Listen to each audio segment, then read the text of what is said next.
Happy Friday. We got a little bit more Friday left on the East Coast. Folks in the left coast, you guys just coming into your evening. But we are winding down on the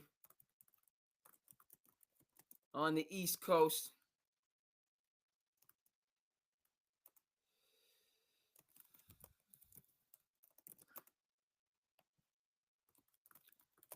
Let's get the socials in order.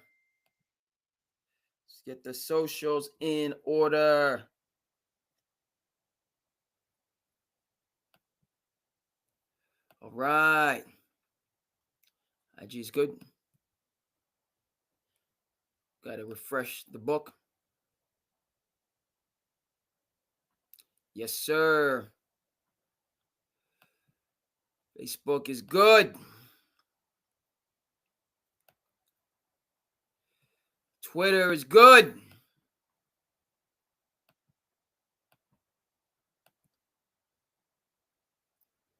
YouTube. Twitch. Hey! Across the board.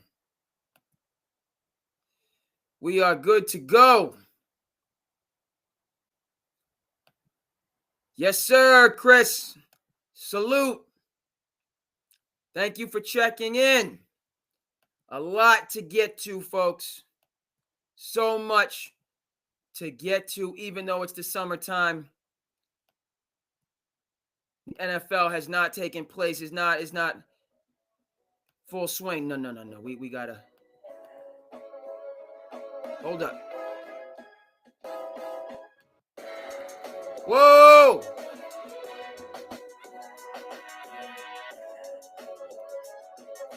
It's going on without me. Hey! We got the music, but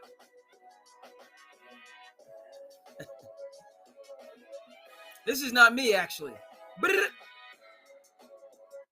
That was not me. That was Riverside.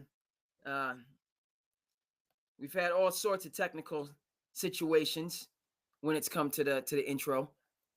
I finally recognize that intro means introduction, beginning of said program, rather than an hour and a half in because of all of the goings on.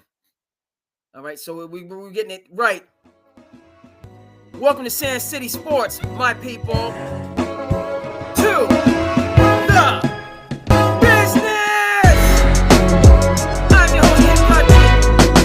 Artist from Los Angeles, thank you so much for tuning in to SandCity Sports. We're back again to bring you the sports and current events that you need to know. And it's like this. Check in with people, holla at me, and you know what it is. Once it's good, run that back. Run that SandCity back. Let's get our energy going. Hey! Go! It's Friday night. Cape Cod summer. Empty storms rolling. But our weather is back. Our humidity is back. I've heard about it. You gotta make hay while the sun's shining. And while the getting is good. And so, yes, excited to be in the building. Dodgers taking that W from the Red Sox, who were surging, have regressed to the mean a little bit. Red Sox white hot, and then come back down to earth. But like what I'm seeing, particularly after the Devers trade, circling the wagons, Alex Cora, who, yes, there is a connection to the Houston Astros scandal, but he's been a fine manager for the Red Sox, has a first-rate decorum and temperament, right? He's a cool hand Luke. Really good with the media in terms of explaining and expressing the things that are going on with the team. Clearly Boston, top sports city in America.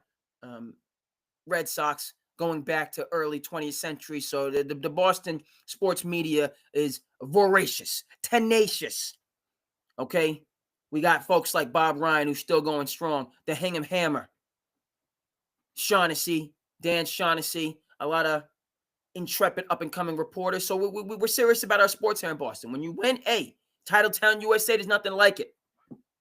Before the Celtics did what they did and disbanded the dynastic teams, we was looking for the duck boats every year.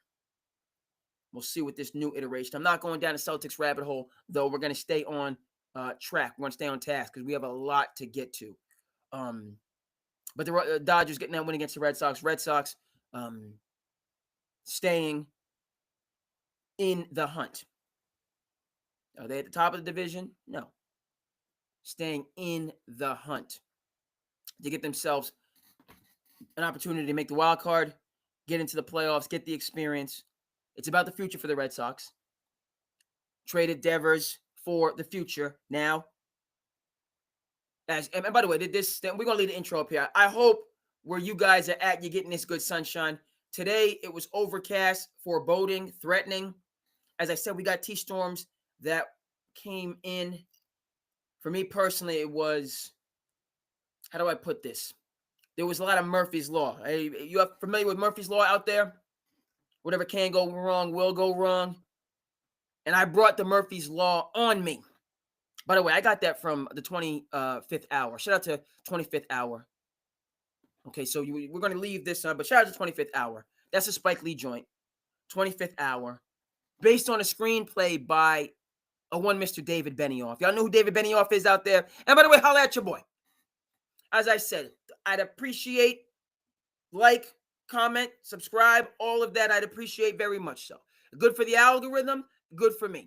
Okay, but more than that, as relates to SandCity Sports, get involved, folks. Okay, main man Chris is here in the building, contributes a lot, adds a lot. As I said, my heroes, because we need heroes.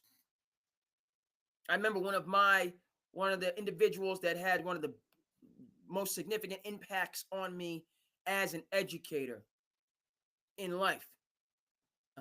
Was an intellectual giant, one of those scholars that you meet when you attend university.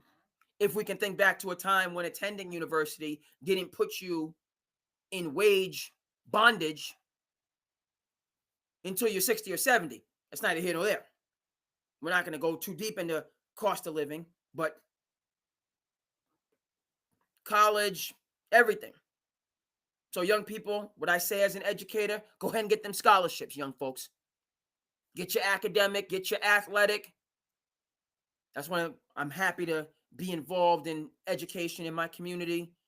Very generous community. They give out so many scholarships, different types of scholarships. You talk to the outstanding staff members who put these things together. They tell you sometimes these scholarships go unclaimed. Unclaimed scholarships. Young folks, go get that money. Because the education, which is worth its weight in gold. Yeah, I'm still paying it off, but that's on me. That's on your boy. That's on your boy right now. I wasn't focused like I needed to be. That's on me. But it's still been many a blue moon since I sat in them classes, and the impact is still being felt. That's why I said, even though I should have got my grades up, so because when in college, when I tell folks, I said, student loans, they ain't nothing nice. But when you're out there having your college experience as I was, and you don't make grade in the class, well, you just got to take it again. You got to take it. That's just more money. So I had to take some classes again, have a patchwork degree, which I'm proud of. That was my journey. As I said, there's no regrets. The monies that have been paid, still being paid, yada, yada, yada, that's on me, your boy. But I encourage the young folks to do it a different way so that they can maybe duck, slip, counter these rising costs in our society. Or we had a school meeting recently. The other thing is college might not be for you. That's okay. You might go right into career. One of my colleagues that I work with, that was his journey, and it worked out very well for him. Had a successful career, made it to retirement. You understand? And, he's just because he doesn't have a quote unquote degree or an academic degree, so to speak. He's a very knowledgeable individual, across the board. A number of different things that go into, our community, our local governments, right? So back to that professor that had a big impact on me. He was talking about heroes, how he had a couple heroes that he really looked up to.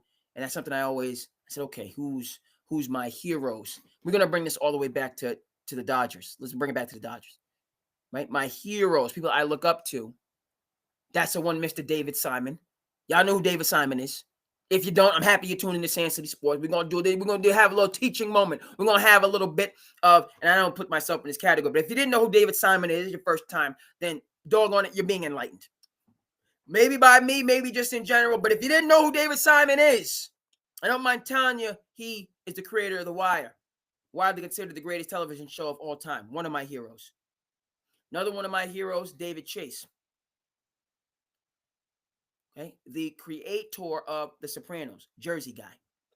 And I'm being born in the great state of New Jersey. That's near and dear to my heart. Okay. Another one of my heroes that makes the connecting point back to the Dodgers is a one Mr. Spike Lee. Talk about a Spike Lee joint. Has a film coming out. We got to get that for you now on the screen. Let's stop sharing. And now we mentioned Spike Lee. Never mind the fact that he's about to be in the building soon, because the summertime and living is good. So tomorrow is the first day on the Cape of the Woods Hole Film Festival. Out of this world. Good friend of mine, buddy, who's really responsible for why I'm doing this right now, why SandCity Sports is in the building right now, the Passion Project is going on right now. SandCity, stand on up. Let me just show, got my shirt on, Memory Walk, Harbor Point. Okay. Had this, just remembering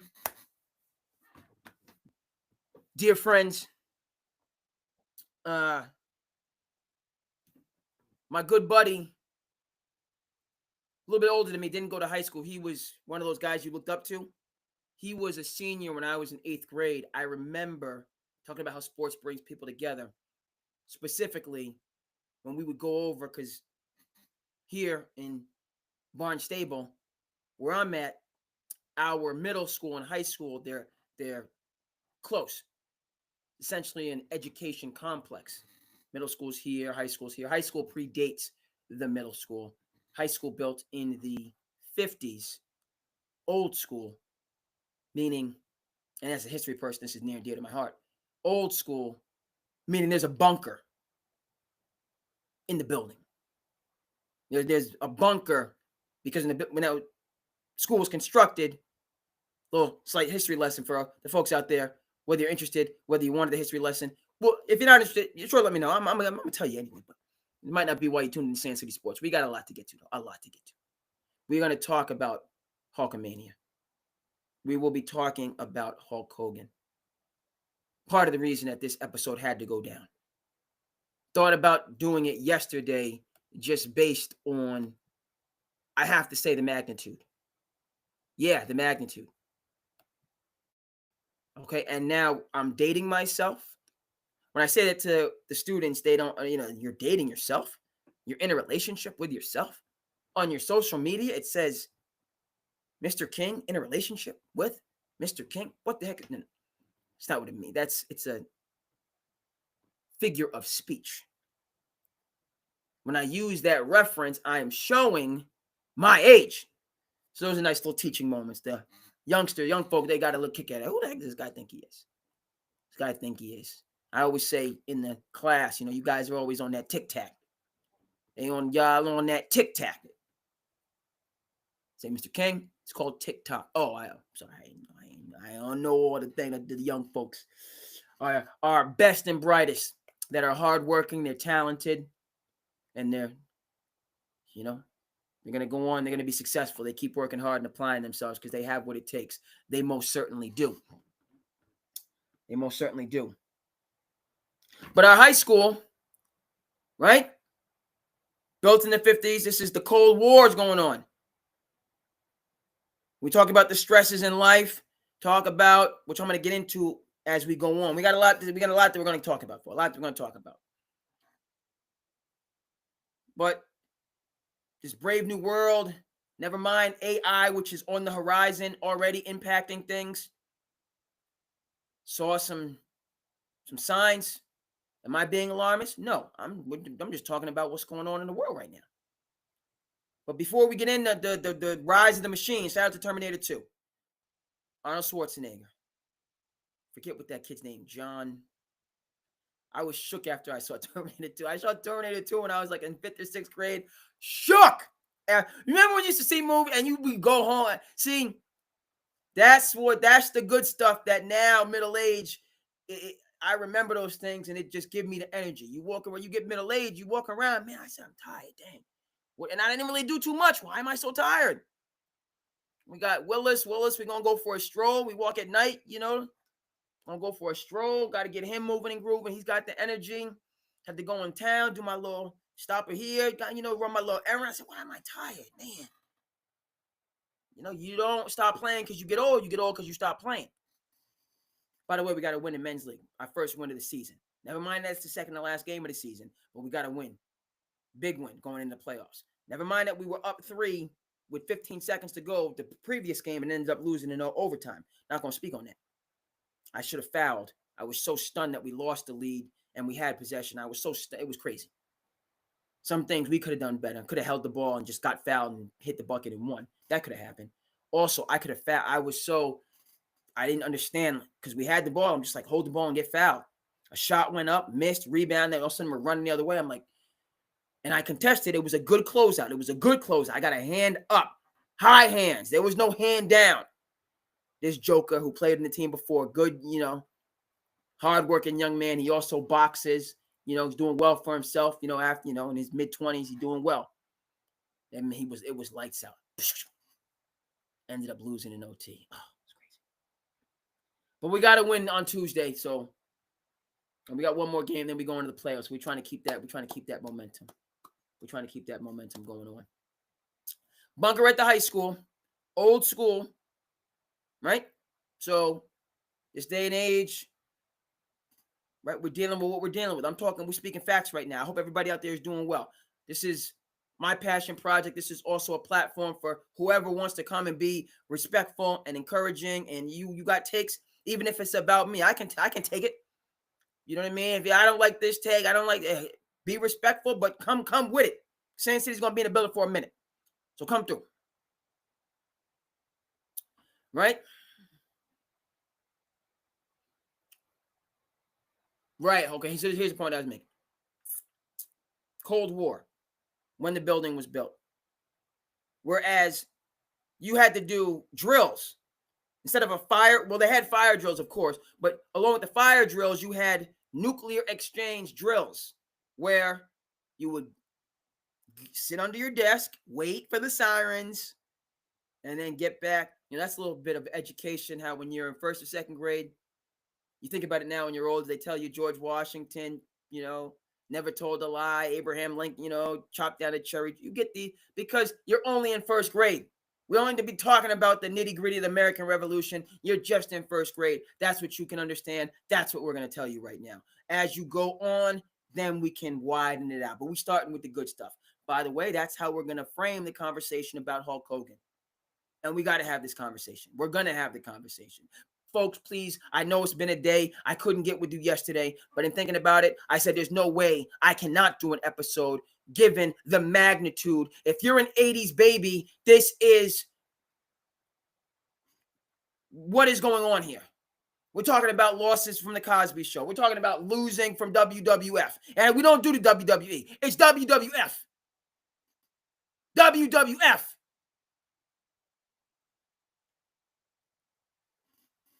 Okay? This is your childhood. This is your formative years. Yes, I have to acknowledge now, many moons later, that wrestling is not the same as MMA or UFC. But in those days, That would have caused some MMA or UFC if you would have told me that wrestling wasn't real or Hulk Hogan wasn't a real person. If you would have said that to me in first, second, and third grade, then if there was going to be some MMA, UFC, because I was coming at you. You don't speak ill of no Hulk Hogan. You put respect on the Hulk's name. You going to talk about the Macho Man? You going to talk about Andre the Giant, which, by the way, they used to, you know what I mean? Because I was supposed to be in the league. I don't know if you could tell, you know. Do I look 6'5" on the camera? Let me know if I do or don't. Let me know if I look 6'5" or not. But I was destined to be 6'5", to be that combo guard. My man Drew Holiday, 6'4", 6'5", you know, two-way player, team first, Olympic gold medalist, NBA champion, all-star, Hall of Famer as far as I'm concerned. But apparently that doesn't rank. We got to worry about second apron stuff here in the Commonwealth. But I was supposed to be 6'5" and go on and be in the league, but it was going to take a while, so I was smaller coming up through the elementary years. And they used to, Andre the Giant, Andre the Giant. They would, you know, and I would have what I would say to them, because you ain't going to speak on me. I haven't had my golden grams yet. Remember we used to have snacks? The healthy snack. You used to have celery and peanut butter. And they would give, that was good, and it was healthy. Used to get that celery and peanut butter during snack time. Delicious. Then we would take our nap. I said, I ain't need no nap. Oh my goodness, I think back. A little renegade. I said, well, it's hyperactive. Can you tell? Hyperactive, then I'm holding on to as much as possible, even though the energy is low. Lower. But anytime I think about the awesome 80s, that put wind in the sails. That puts wind in the sails. Chris knows what I'm talking about. He knows about snack time and you had to take a nap. I ain't want to take no nap. I want to play some dodgeball, man. Go ahead and play some wall ball. When you would get to school in the morning, you don't think about those things. How, you know, everybody's bus would come in at different times. So you would be outside. We play wall ball outside. You don't think about the genius of that because we're third, fourth grade. Get off the bus. We get in the wall ball. You know, you peg the guy. He have to run to the wall. You don't think about it. But that was genius because we was burning off some energy. We was burning off some energy so we could sit down and learn a thing or two. You're so hyperactive. I remember on that point in 6th grade, and we are getting to sports, folks. Remember one of my classmates, 6th grade, you know, he came in styling and profiling, right? And before I tell you the story, I remember talking to my older cousin who was in high school. And I was in elementary school. And I said, so what do you guys do for recess? And she said, we don't have recess.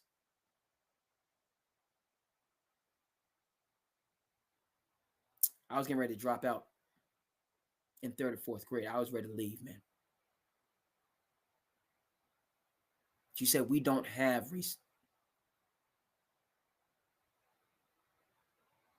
You don't have recess? What do you do after? I said, I can't be a part of any institution that does not have recess. I don't know what the system is trying to do to me, how they trying to lock me down, but this is crazy. You don't have recess during my awesome 80s days. We almost had to have an intervention right then and there. But I remember 6th grade, one of my classmates was like, yeah, we're going to go outside and play some football for recess. You down? He was like, nah. I was like, what? He's like, nah, I don't want to go outside and run around because he was driving. I was like, what is wrong with you? You don't want to go out and run around during recess because you're dressed up? What the heck?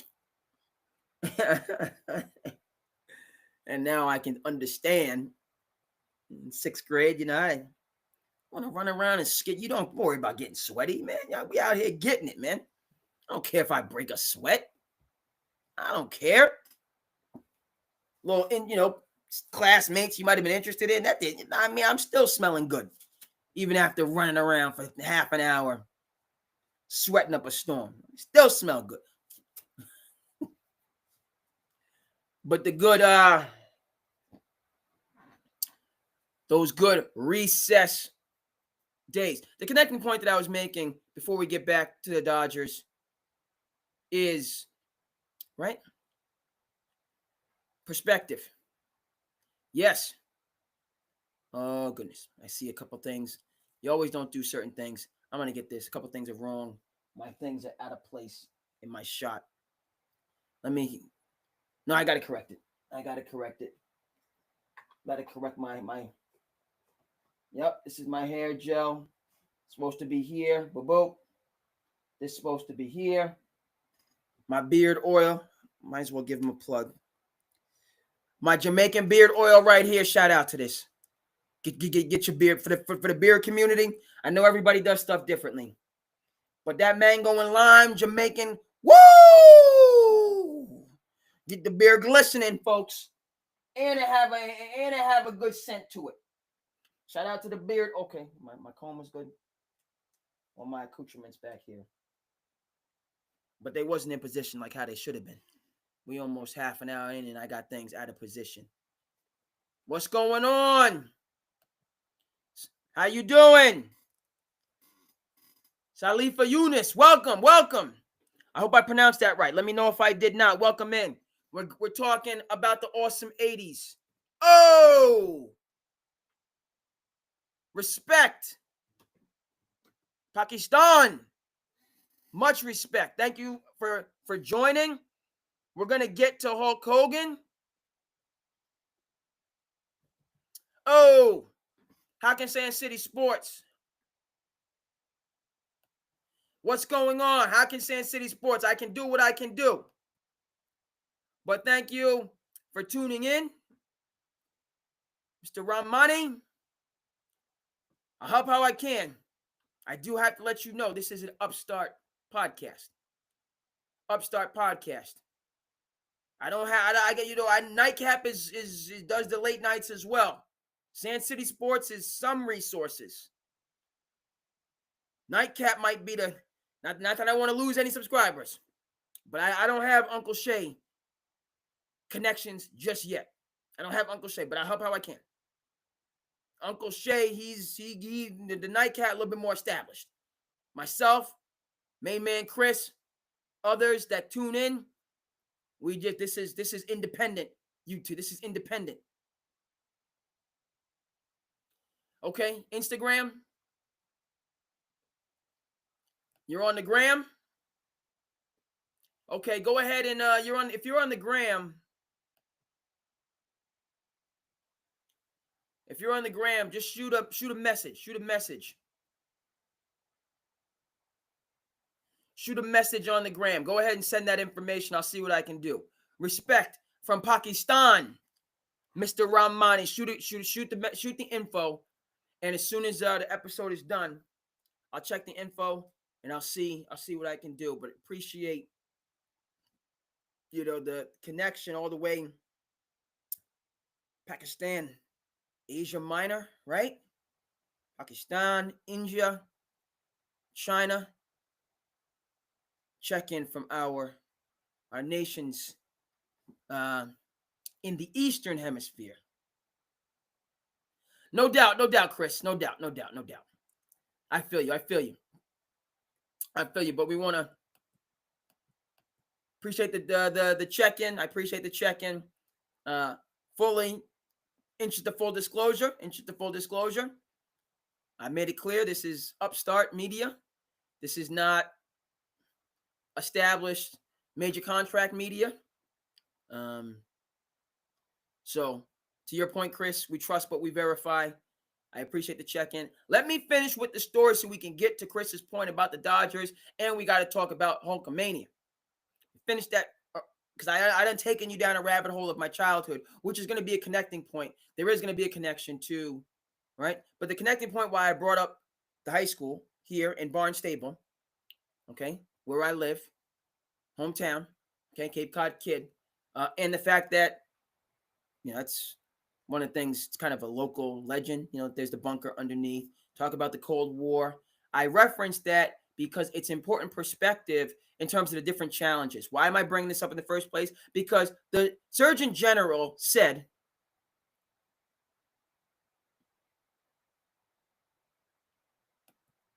a wrench? How do you mean? Like a tool? I don't have my automotive degree. I don't have my automotive degree. I'm not the most vocationally skilled. But if I can get a definition of what you like, a wrench to like fix a car, which this is one of the things that I tell the students. I don't mind telling the people out there in television land because there's no shame in my game. This is one of the things that I highlight to recognize our students that I'm fortunate to work for, the best and brightest, that are so very skilled. Many of them are skilled vocationally: carpentry, auto body, electrical, cosmetology, culinary. The list goes on and on. Okay. A lot of talk about education and how things are tough on teachers. Yeah, is teaching a tough job? Yes. But what am I doing right now during my summer break?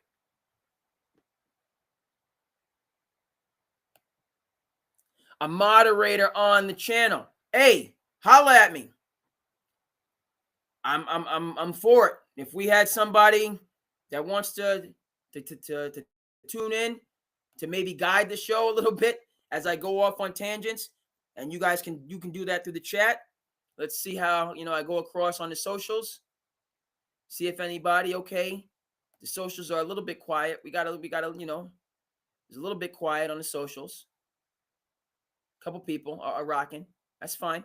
We're here, but I'm open to it.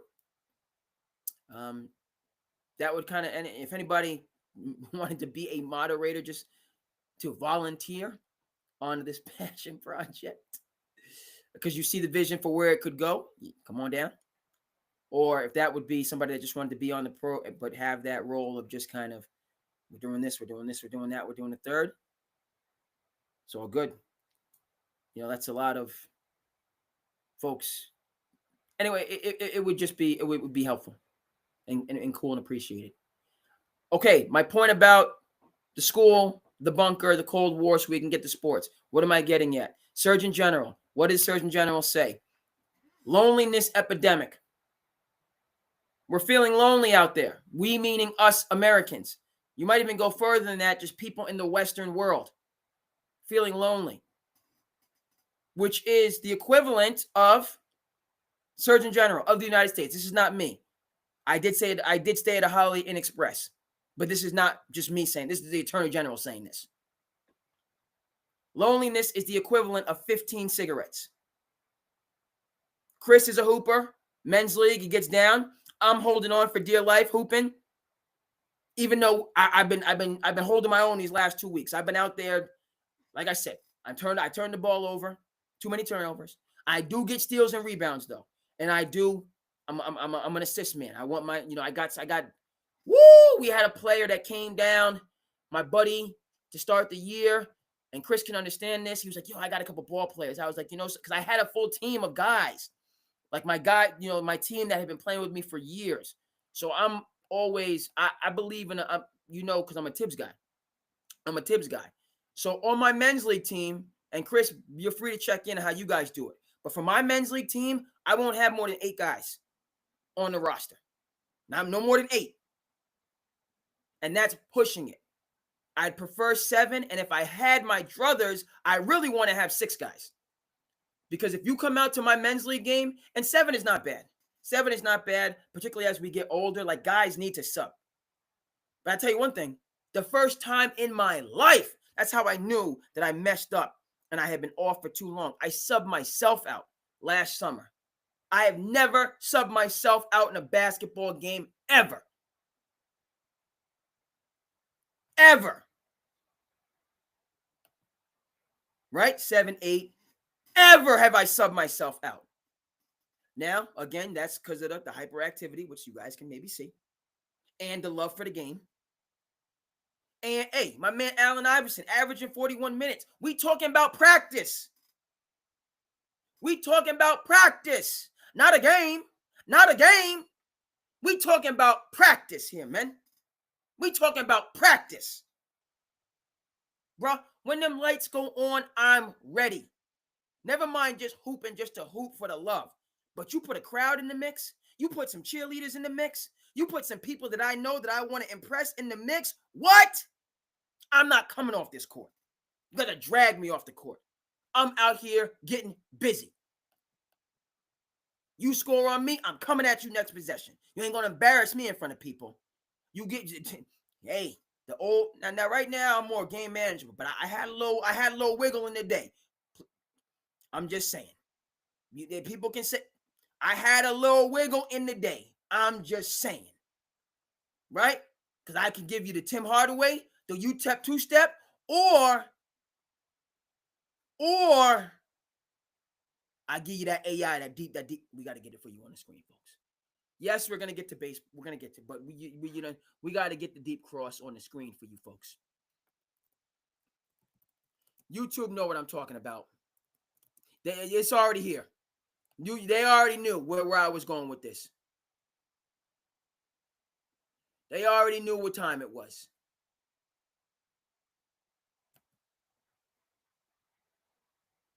Let's go ahead and share the screen. This is when I was in the glory, late middle school, high school, even in college. The dedication was there, heavy. When you just be hooping. Watch this. Yes, the crossover. Once he came out there, I was going to put my move to the test. Iverson draws Jordan. Ha! We give it once. He's the greatest player that ever played the game. Ha! Give it to him once. Ha! Again. Woo! Big, nice play. The deep cross. Very quick move. I give him once. His right, his left, his right, and he comes up with a jumper. Tell me about the little guy's crossover. Very quick. He handles the ball very well. With this crossover, they do allow him to pick the ball up and carry it pretty high. I figured that he wanted to come back to his right hand, but he keeps the ball real low. And he's small, and he's certainly closer to the ground than I am. So, I mean, his quickness is unbelievable. I went to a Charlotte game, and I was telling him how much I loved him and admired him, and telling him how much he was my hero. And he was like, well, I couldn't have been too much of a hero to you if you crossed me like that. So that was the only conversation we had about. We got to see it one more time. The crossover. Iverson draws Jordan. The deep cross. See, that's the UTEP two-step right there. Quick. Deep cross. Hezzy. Woo! Hezzy, get him. Big, nice play. Come back. Very Woo! Come back. His left, his right, his left, his right, and he comes up with a jumper. Tell me about the little guy's crossover. Very quick. He handles the Yes, ball sir. Tell him, Scotty. very well. With this crossover, they do allow him. They let him carry to it. pick the ball up and carry it pretty They high. let him carry it a little bit. But who used to carry the ball when they came into the league? Young man from rural North Carolina. A young Michael Jeffrey used to carry the ball when he came into the league, keeping it 100. So now when the next generation is coming, we're going to give him a little bit, just like MJ got a little bit when he was giving the Celtics that 63 points. Yes, sir. So that I had that in my bag when I was hooping regularly. And then when I started reffing and rediscovered men's league basketball, because the Cape is a men's league and just the Cape is a desert in the winter, generally speaking, never mind men's leagues. And so that's why we went up to Hingham to be up there with the Hingham Hammer. Shout out to Bob Ryan. Excellent sports reporter. Excellent. If you haven't, go ahead and check out Scribe. His book. Got to get it for you on the screen. Got to get. Yep. Check it out. I read it. Somebody went out of business. Some folks went out of business. And so I came in and got it. Read it cover to cover. Have it sitting around somewhere.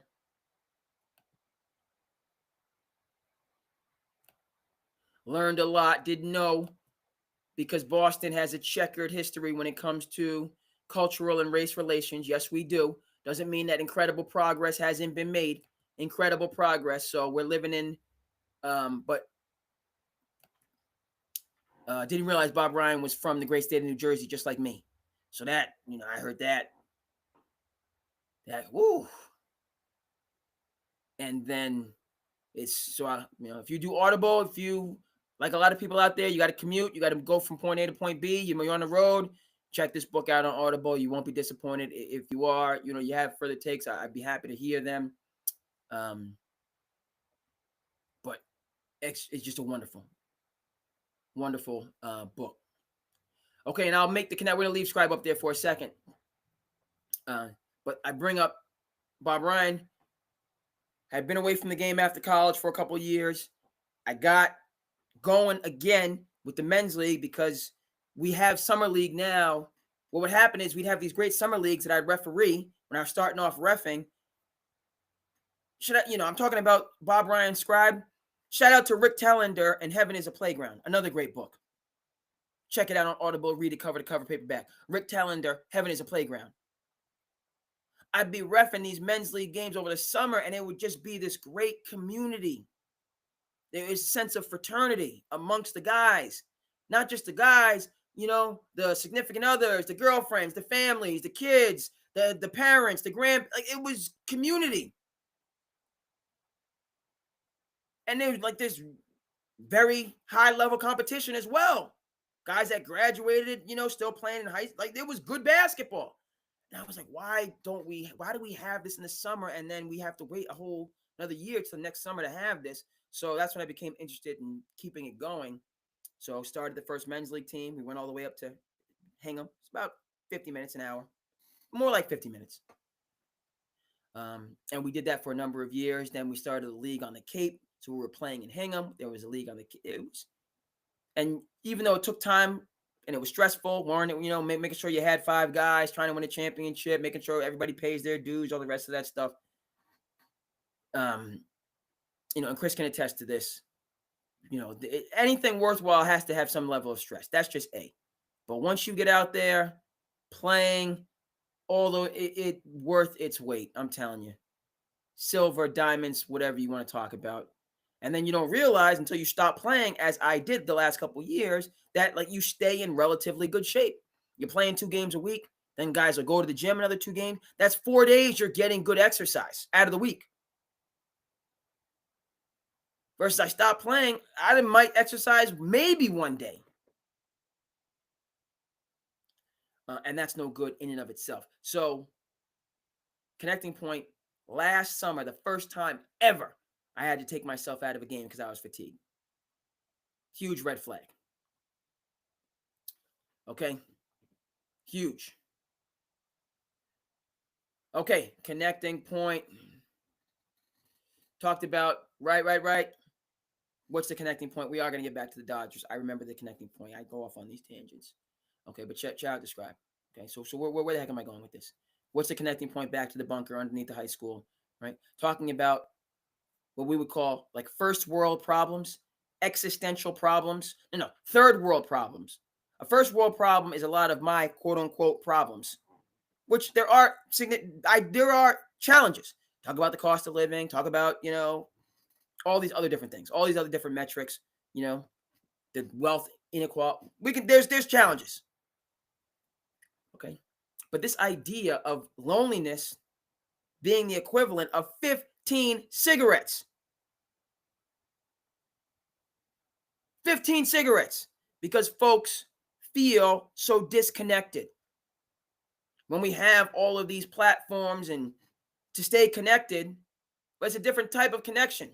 Because this is great. I enjoy this platform.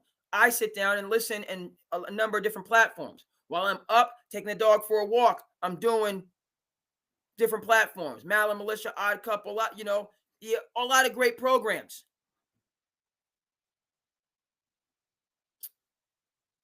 But for whatever reason, we're not connecting now as we did in previous generations. We have more accoutrements, but we're not as tied together. Okay? And to the point where this is a real thing that is a part of our conversation and dialogue. Yeah. Because myself, Chris, others, yeah, I don't drink that much or at all. I don't smoke, right? I exercise a good amount. I'm never giving up Fruity Pebbles, even though I should, but I won't. But okay, maybe I'll consider it, right? You got to eat a little bit differently. Your metabolism changes. You got to hydrate. A lot of my folks are really good with the hydrate. Chris talked about, they're good with the hydration. I got to get better because I be doing my fruit smoothies. There's too much sugar. I got to get my fruit smoothies. But I have to hydrate as well. I got to hydrate as well. Right, so you're doing all these things, and you're like, okay, I'm relatively, shout out, yep. Hold on. Be on tonight. Be checking out of this and checking right over to Arnie and Plank, Fox Sports Radio. Check them out.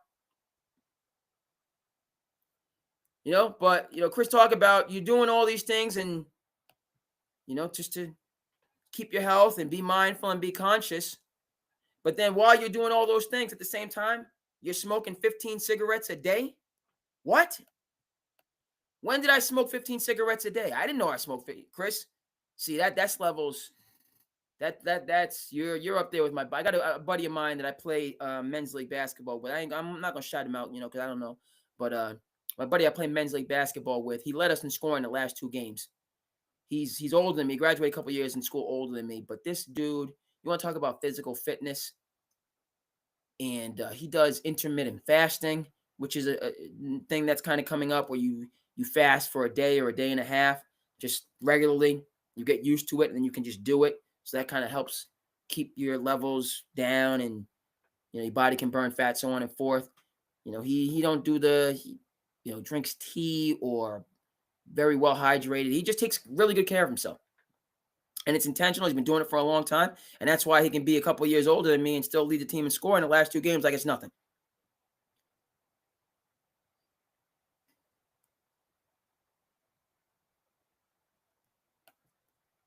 Yeah.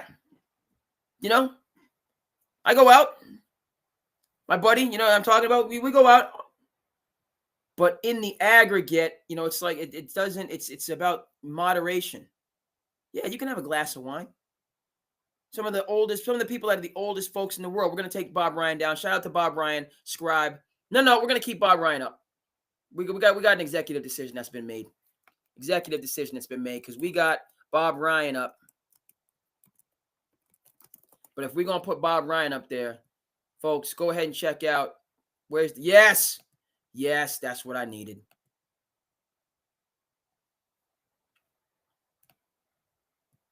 Let's take that. Boop, boop. And this is what folks, people would say, oh my goodness, you drive all the way to Hingham for a basketball game? Folks, y'all don't, it's real, man. It's real.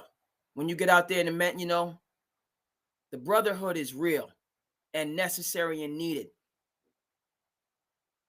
In this corporate world, capitalistic, I need just community, connection, camaraderie, competition, the whole 9 yards. I got the 9 to 5. I got the family. It's exercise, but it's also a really deep sense of community. And that's respected. Guys, respect and appreciate. That's why we don't act out as much as we otherwise would or did when we were younger, because we respect what the league means. So we got Bob Ryan out there. We're gonna get heaven as a playground up there as well. Back to Chris's point, and just the overall point that I was making, and then we're gonna go to the Dodgers. We're gonna get the Hulkamania lesson. This loneliness that folks feel, even though you're doing all of these other things right, if the disconnection is there, and the statistics are that it's there in our society, okay, we all experience it in different ways. I've experienced it. We experience it in different ways. That if that's not addressed, that sense of disconnectedness, that's the equivalent. You're doing all this other stuff, but you also smoke 15 cigarettes because of the disconnectedness. And I'll conclude on this point before we get over to Hulkamania. It's that I don't know. I might not have it tonight in Slice of Life, but I did have this clip saved. I don't know. I probably don't have it tonight for Slice of Life.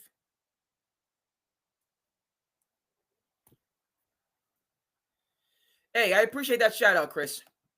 My bro will appreciate it as well. I will let him know he's on Western Standard Time.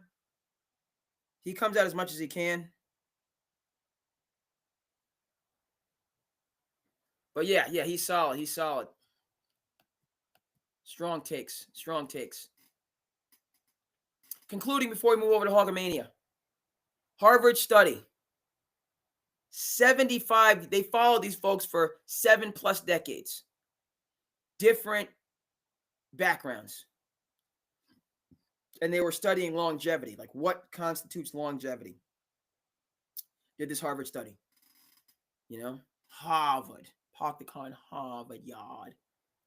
You know, wealthy, poor, middle class, single, relationship, you know, all the different metrics demographically. You know what they found at the end of the study in terms of what the single greatest determinant of longevity was? Survey says, anybody? I'll go across the board, see how folks are doing on the socials. East Coast, we're coming in a little bit later, but it is what it is. SandCity's in the building. I appreciate Buster on the IG. I appreciate the check-in very much so. What is the single? Yeah. Emmett was solid as well. Yes, he was. Emmett has a stream that he does straight to Twitter. Check him out. Always supporting. So I get the updates. You know, I get the notifications. Got to share those notifications. We got to, you know, big up each other, you know, support. But yeah, Emmett was solid.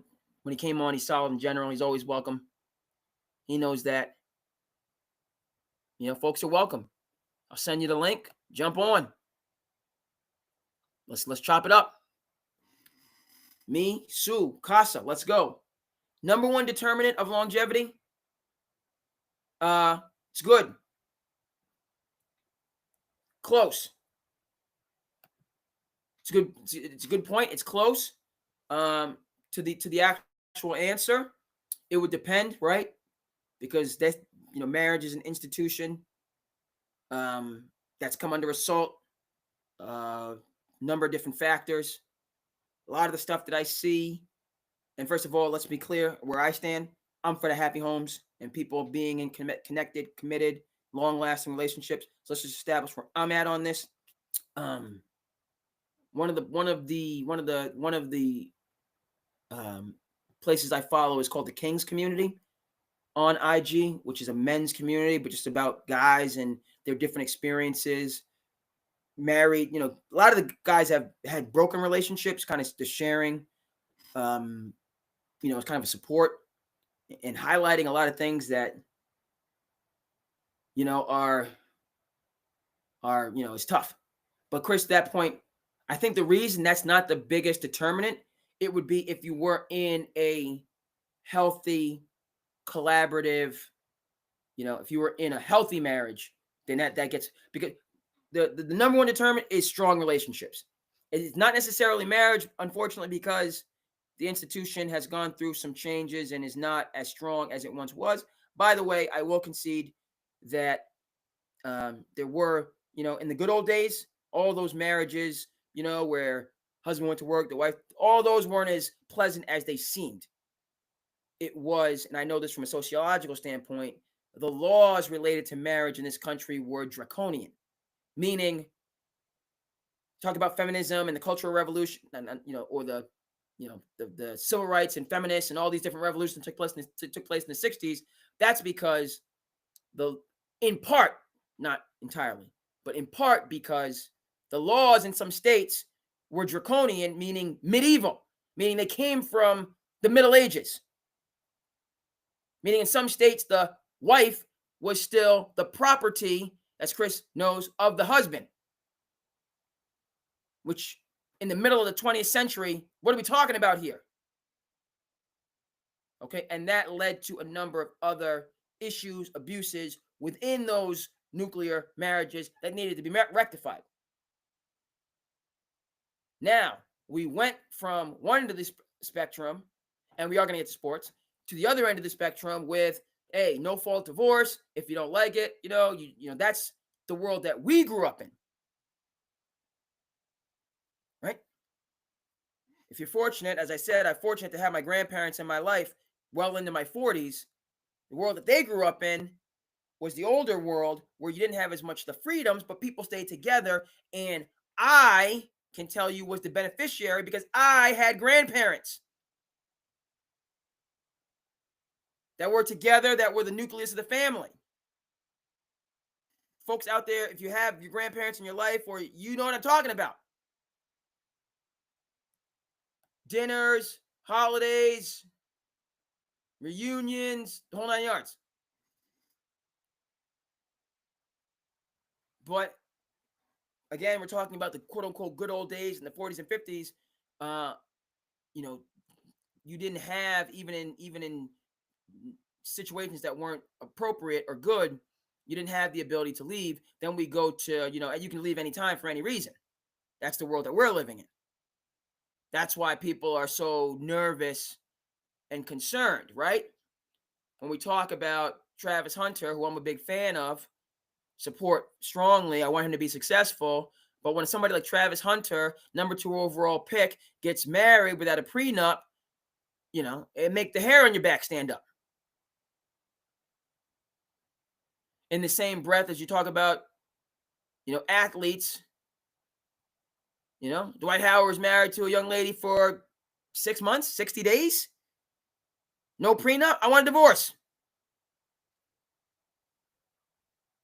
Okay, I'm you know, that I'm saddened that the relationship didn't work out. But now half of my career earnings are gone too. Relationship didn't even last half a trip around the sun. And everything I've earned to this point is gone. Like, where do I start? First of all, just me, I want people. That's right. I want people to be in happy relationships. Let's get that for you on the screen. And we are going to get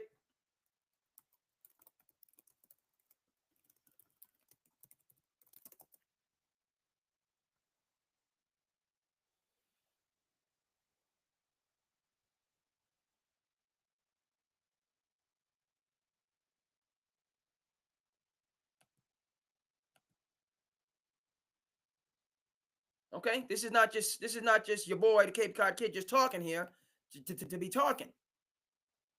We're talking about longevity. We're talking about mental health. We're talking about hanging in there. No thanks.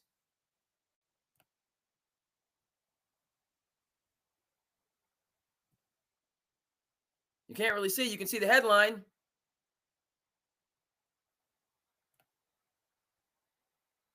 You can see the formerly happy couple. Close that. 6 months. I'm out. Which in and of itself, man, I'm sorry for the breakup. You know, we don't play a hate around here on SandCity. We congratulate. We congratulate. Is everything on social media exactly 100% what happens all the time? No. But is it good to see? Is it good to pat people on the back for their highlights? Yes. I like going through and just like, oh, this person, I saw a dear friend of mine had a highlight in his family that I saw, that I went to school with, one of my dudes in school that I'm so happy to be connected with. He had a family highlight. Love to see that stuff. Check the box. And it's disheartening when you see the other side. But back to the point, you know, of why marriage is not the chief indicator of longevity. It's because of the volatile nature of institution of marriage in America, the Western world, so on and forth. Okay? To answer that question, strong relationships. Strong relationships. Number one indicator of longevity. Harvard study, 7+ decades, strong relationships. Those that had them, better outlook, happier, live longer, more healthy, so on and forth. Those that didn't have them, all of those other things just stripped, taken away.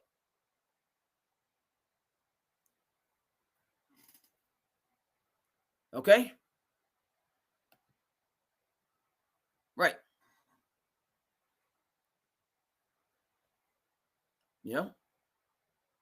Can be stressful. I don't mind saying I am not married. Nothing against marriage. Just don't happen to be married. Have a bunch of my friends that are. It's push and pull. At the end of the day, the better situation would be to be married.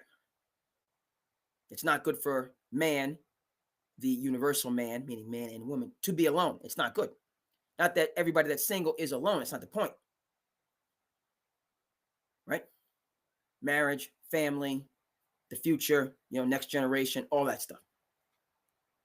But back to, the point that Chris made, and the point in general is that we only see the it's hard taking care of yourself. Now add, now I get it, but now coordinate other people to move together. If it's difficult just getting yourself here, there to the third place, now you throw in all these other variables, that's more you have to deal with. Okay. But then that's more that you have stored up. I was at the Harbor Hawks game today, and they honored a veteran who I'm proud to know does a lot in the community. Veteran of the Vietnam War. And they were talking, and he came out, and everybody standing ovation. It was a really good. It was good, heartfelt. His wife was there. His friends were there with him. It was deserved. And it was impactful.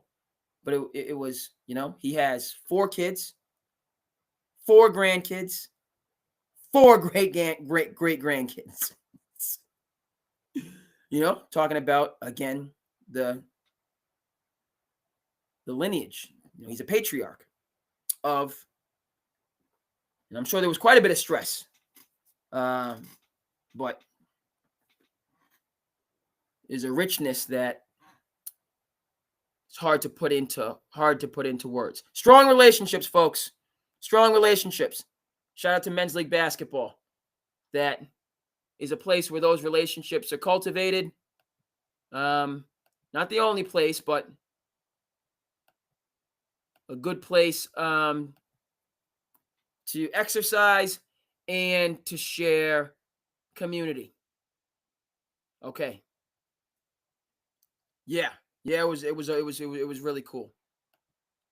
It was game was delayed, had T-storm, so the game was pushed back. People still came out. Not as many people as otherwise, but people still came out.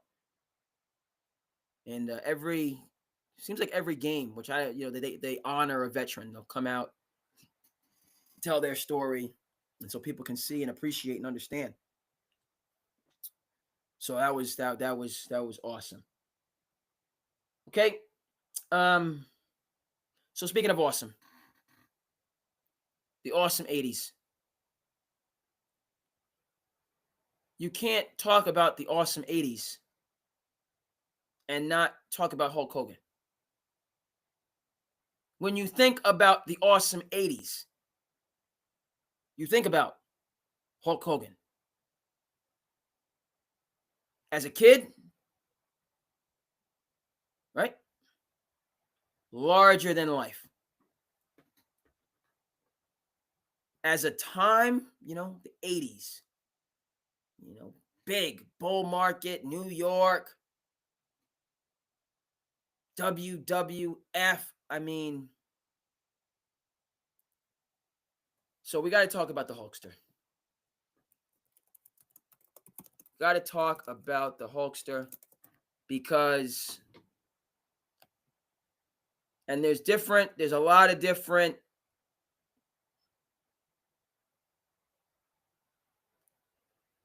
emotions. We're going to start with just, no, that's not it.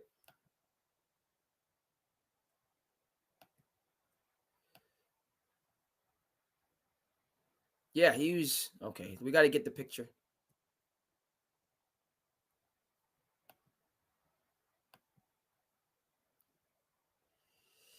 Yep.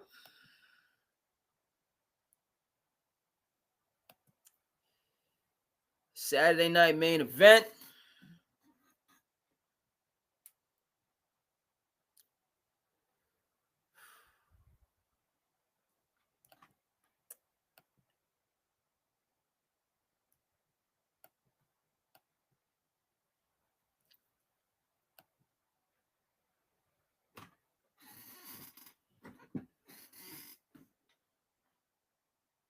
So I'm going to start with talking about Hulk Hogan by talking about another legendary wrestler, that being Ric Flair.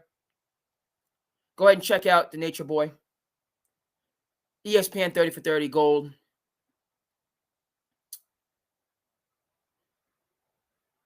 You know, learn a lot about the man behind Richard Fleur, man behind the mystique and the persona coming up through the ranks, you know, in wrestling. And then when the stardom hit for these wrestlers, Hulk Hogan, Ric Flair, Andre the Giant, the Macho Man, the Steiner Brothers, the Big Boss Man.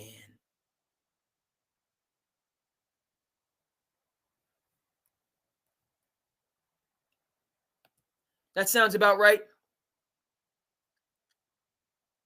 You know? And that goes to the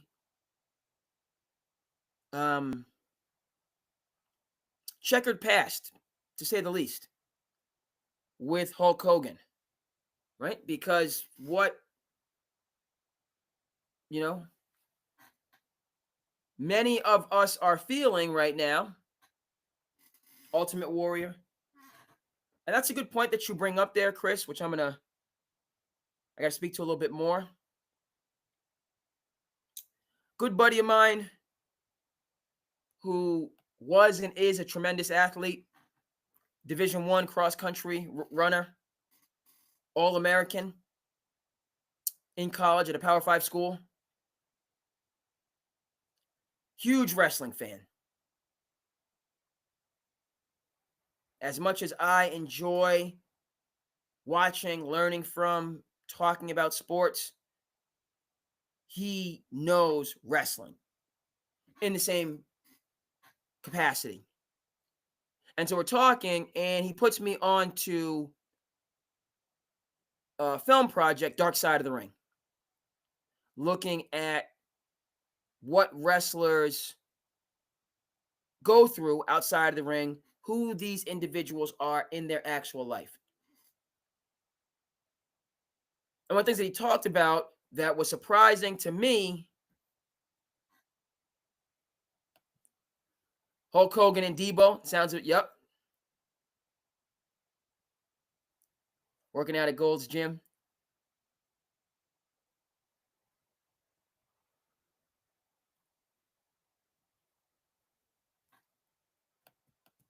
Is he says, look, man, like, you know, the Ultimate Warrior, like he knew the name, the guy's back, he knew the whole 9 yards. And he's talking about it, and he says, look,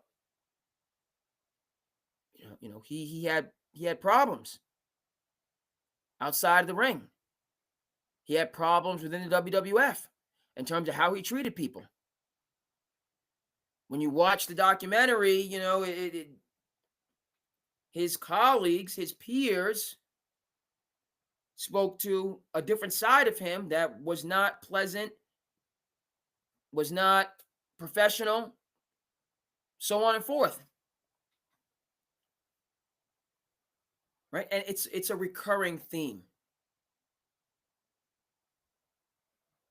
The shock is the word that I'm going to use. And once again,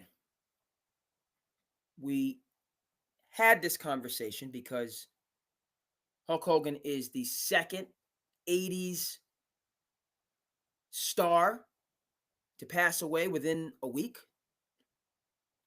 Ozzy Osbourne also passing away. I put Ozzy Osbourne more in the 70s and 60s than the 80s. But for 80s babies, of which I proudly am one, the awesomeness of the decade, of that childhood that you remember. And of course, you idealize the past. Duly noted. Duly noted. Was it utopic as I want to remember it? No, it was life as it's being lived, which is ups and downs, triumphs and tragedies. It's life. Okay. But you look back with a sense of gratitude, seeing how those formative years shaped you and built up many of the positive things that you can be proud of later on.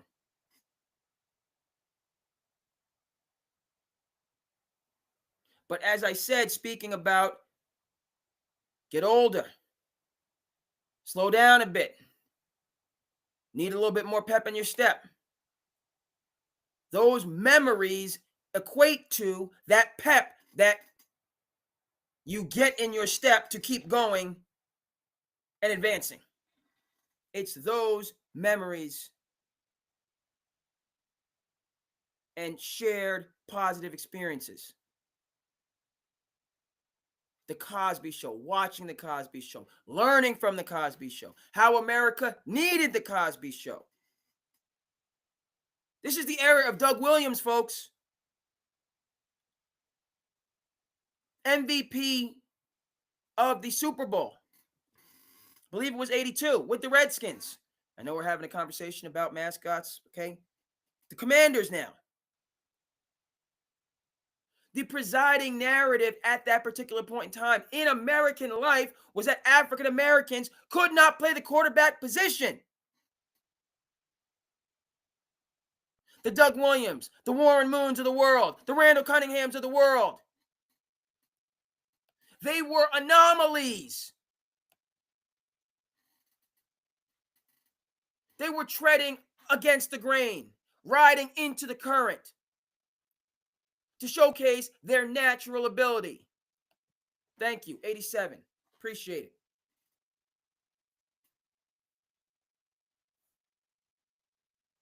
They had to go above and beyond again just to get the opportunity to do what they can do naturally.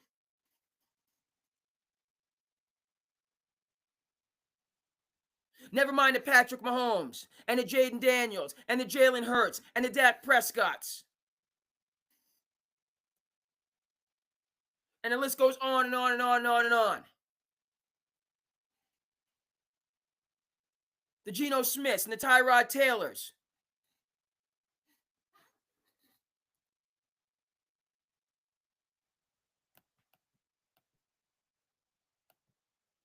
In that day and age, these folks were flashes in a pan. Comets streaking across, excuse me, and this is what I borrow from Unguarded. Comets streaking across the sky.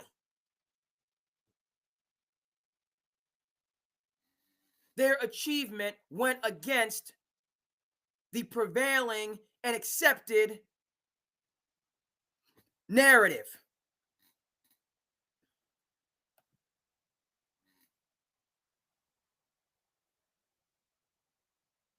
Those individuals, Warren Moon, Randall Cunningham, Doug Williams, almost had to apologize for their achievement.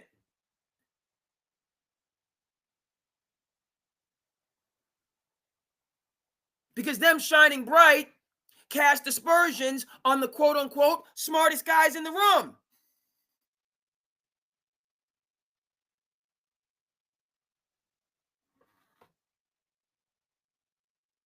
So it's into this world that a show like The Cosby's was not only revolutionary, it was enlightening. When we talk about systemic things and folks that said a couple with a doctor and with two PhDs in the family, well, that's not realistic. Who are there more of in the world? African-American NBA players or African-American brain surgeons? With a question in college. We all said basketball players. Professor was like, there's 3 times more African-American brain surgeons or neurologists than there are basketball players. There's only 400 in the world, and all of them are not African-American. In a country of over 300 million.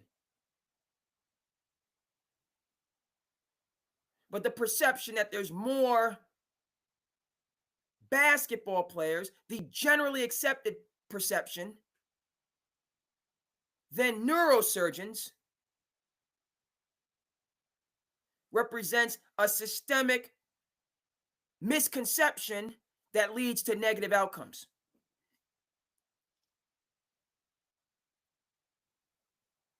So the Cosby Show, through the lens of entertainment and the arts, was deconstructing those misconceptions that lead to negative outcomes. It's very important. And I will add to this that when we're talking about Hulk Hogan, I am a real American. Fight for the rights of every man.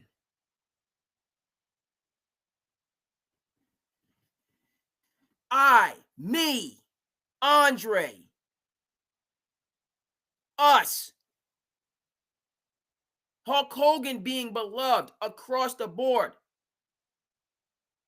It had to do with white kids, didn't have to do with black kids, didn't have to do with Spanish kids, didn't have to do with Asian kids, didn't have to do with Pakistani kids, didn't have to do with Indian kids, didn't have to do with Australian kids, didn't have to do with kids from Antarctica. It was just kids, people.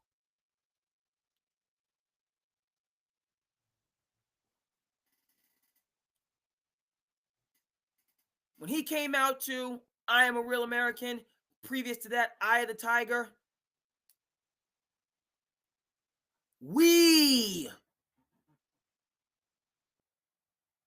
everybody wanted to be a real American and to take part in those ideals, those lofty ideals that the nation was founded on, that we strive for and struggle to live up to on a daily basis.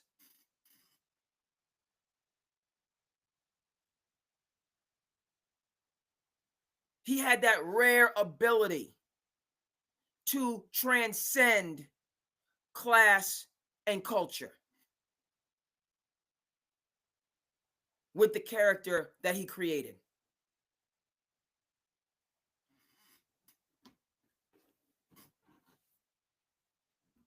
So yes, when I say it comes as a shock, because he was not previously ill, and because of what he means to people.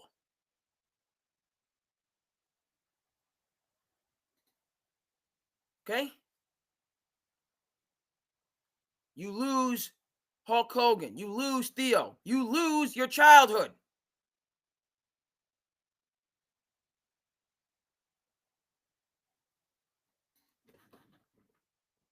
Now, again,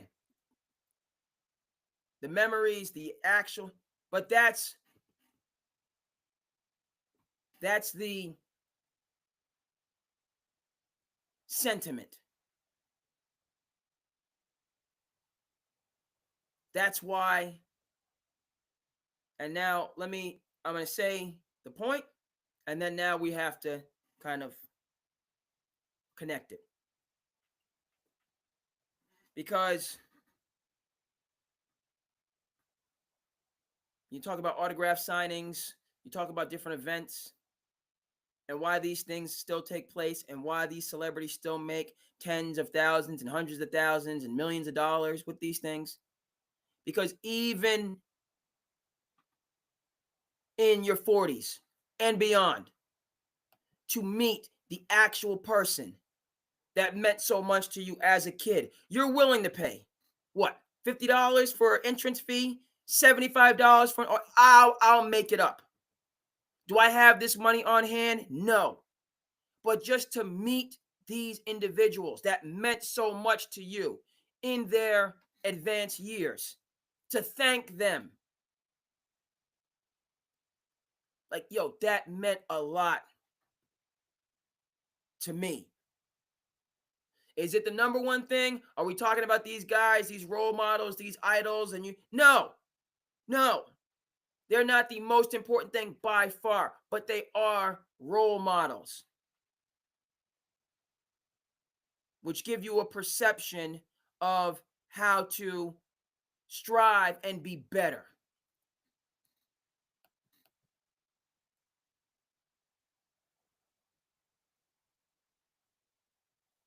Right? So to this day, I got a friend of mine, dear friend of mine, he's all about it. Has a business all about these collectibles and these.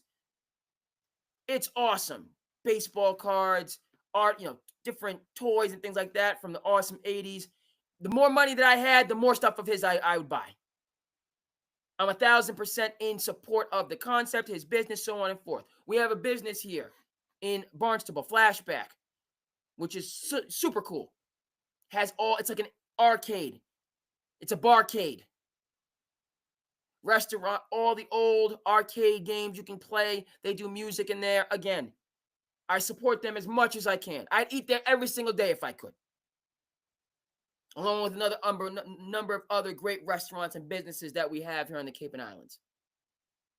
I'm picking up what you're putting down. Like, this is awesome. I really appreciate this, the concept and how you bring it back to those arcade days, not streaming days, not Twitch days, we went to arcades to get down, folks. You had to go to the arcade to play Street Fighter 2 or WWE wrestling. You couldn't get it on NES, Nintendo. You had to go to the arcade first, and then it came out on the NES and Nintendo. Had to wait.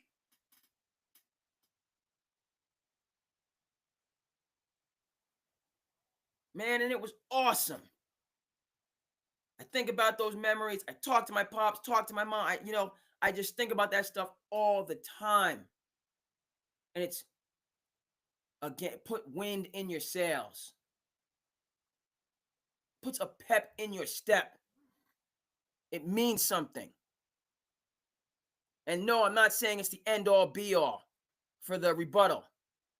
But just because it's not the end-all, be-all doesn't mean it can't be significant, which it is.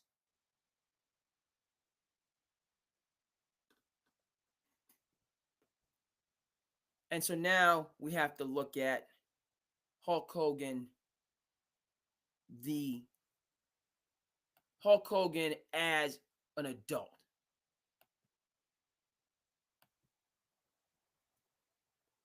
As he got older.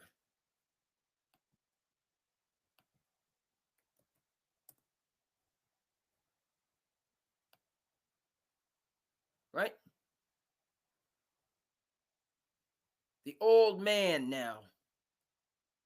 Shout out to Ernest Hemingway. Right, Chris? Come on now. What you talking about here? That's awesome 80s we talking right now. And it's true for every generation in different ways. But Hulk Hogan is the awesome He embodies it along with others. He's not alone.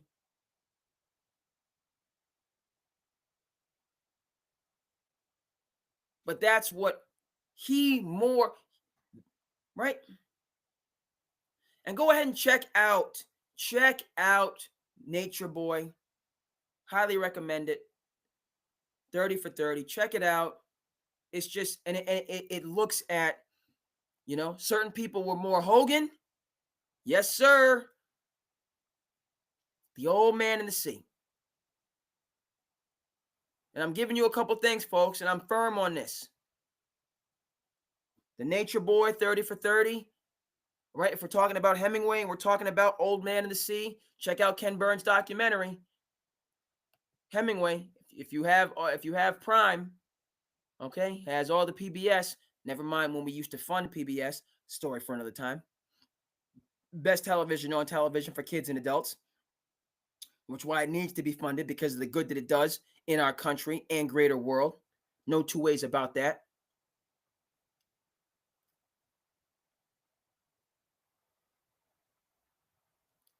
Old Man and the Sea. Okay.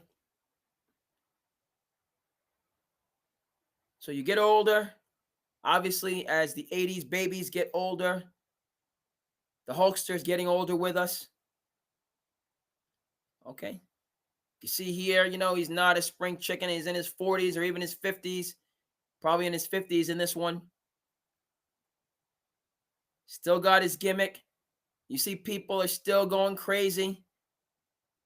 Still paying the money to show up. All these guys that you see, right? These are the kids behind. These were my generation. We were kids. And it put a smile on your face to see it, to remember it.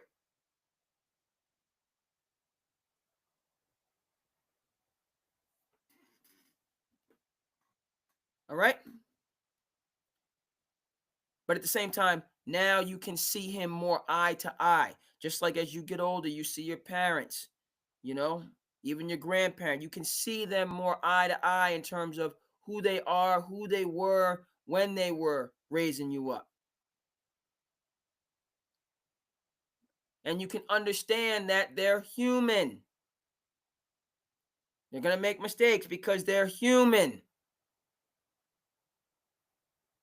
And that allows us to have a more accurate perception of the older people in our lives, family or otherwise.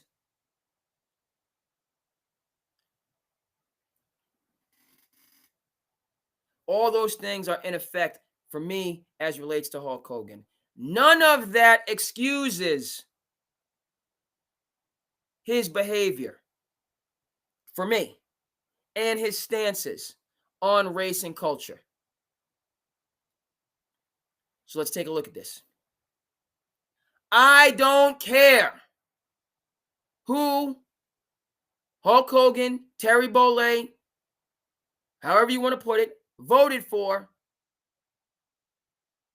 Local elections, state elections, national elections.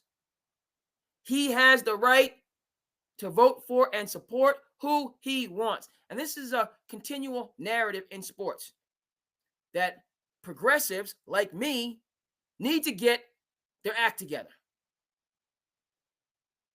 We live in a democracy. There are two parties, sometimes more.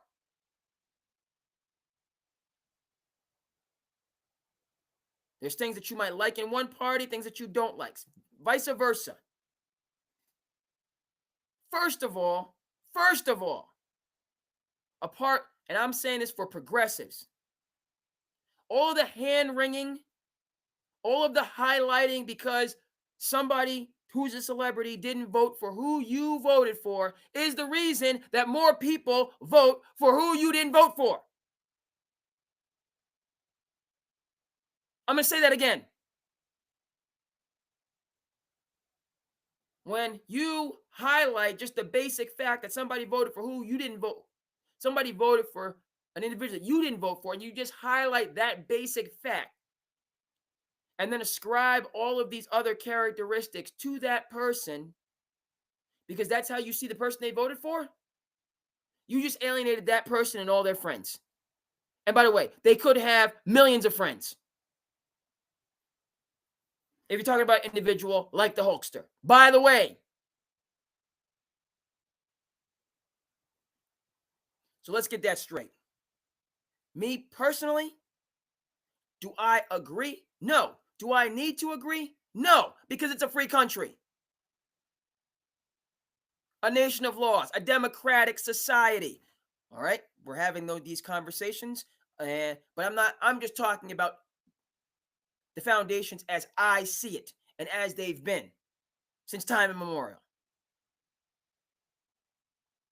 So Hulk Hogan or Tom Brady or Ric Flair or Bob Kraft or whoever wants to vote for a non-progressive candidate, would I prefer they voted for a progressive candidate? Yes. Do I support them in voting for a non-progressive candidate? Yes. And we keep it pushing.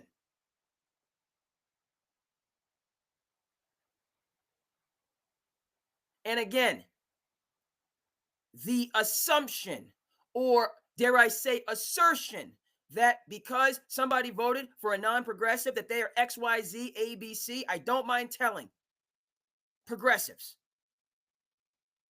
If that's where you start the conversation, you've alienated them and all your friends. The way the conversation needs to go is, I see you voted for so-and-so. Why did you do that? What do you see in them? What are your reasons? And they'll talk to you about a lot of things they see as positive in that individual, by and large. You're going to have extremists. There'll be extremists. But for the most part, people are going to talk about whether it be the economy, whether it be national security, whether it be a particular initiative they're passionate about, the environment, whatever. And this person has a stance on this issue that I support, and so I support this person. Because again, both parties have stances that are questionable.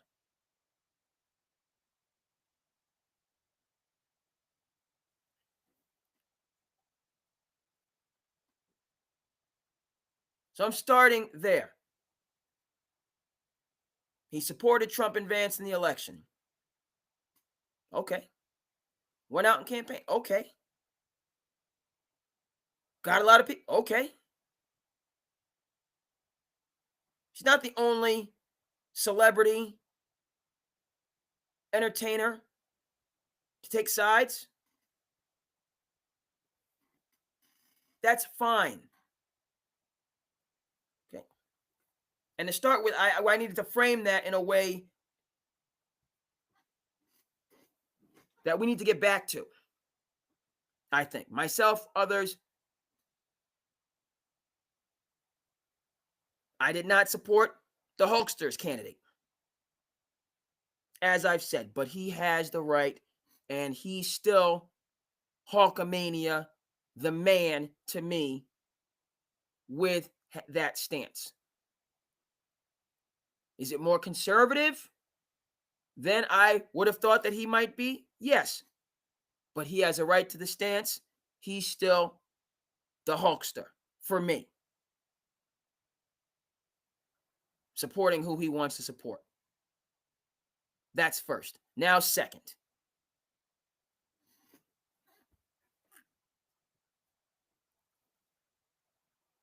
There are instances, more than one,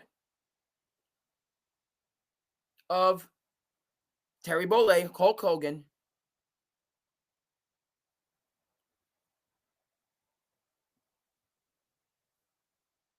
saying deeply racist things.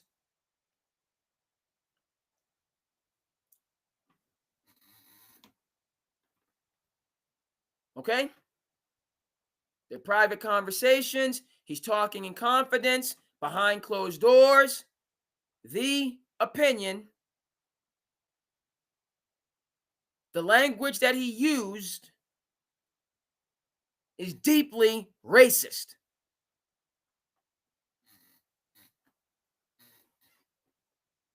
All right.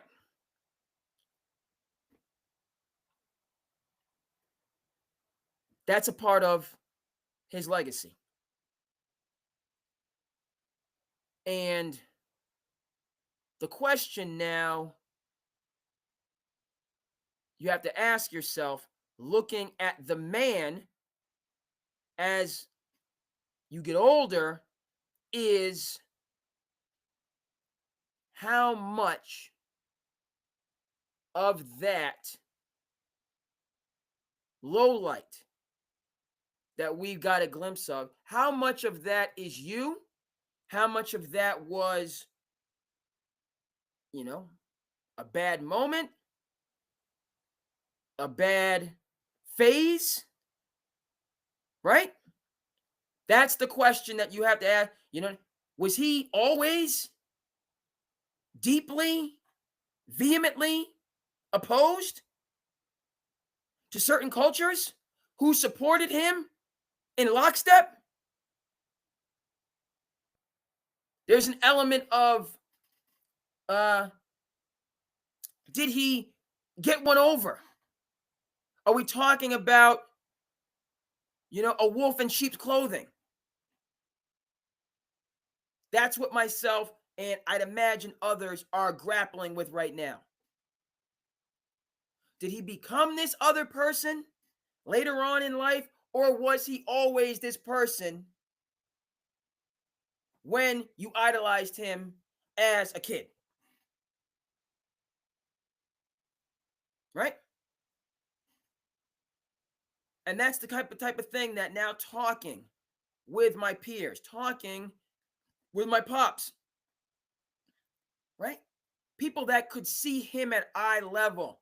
You don't know, you're a kid, but your parents could see him at eye level and just understood who he was as a person from the beginning.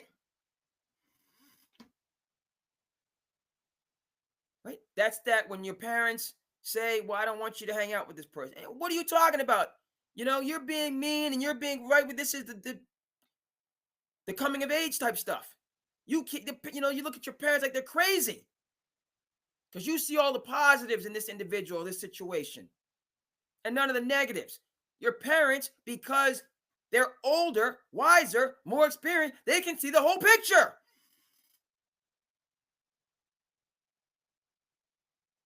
Whereas you can see 25%, 35, 50, 60, 75. You're not seeing the whole picture. Because they can see it. You can't.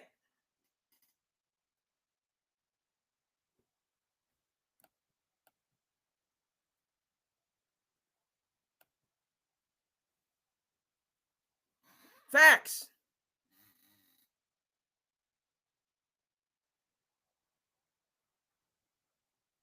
Right? And that's where this is tough. Because to Chris's point, right? That's where this is tough. And that's where we have to give a shout out, I will, to Ken Burns, as I continually do, and his baseball documentary. Right? Chris, he just said, he helped the jump yard dart. He helped Debo. And then just the way that he comes off. Right? Caring, interested, concerned. He had the common touch. He was a skilled performer. But that goes back to the Nature Boy, 30 for 30 gold. That goes back to Dark Side of the Ring.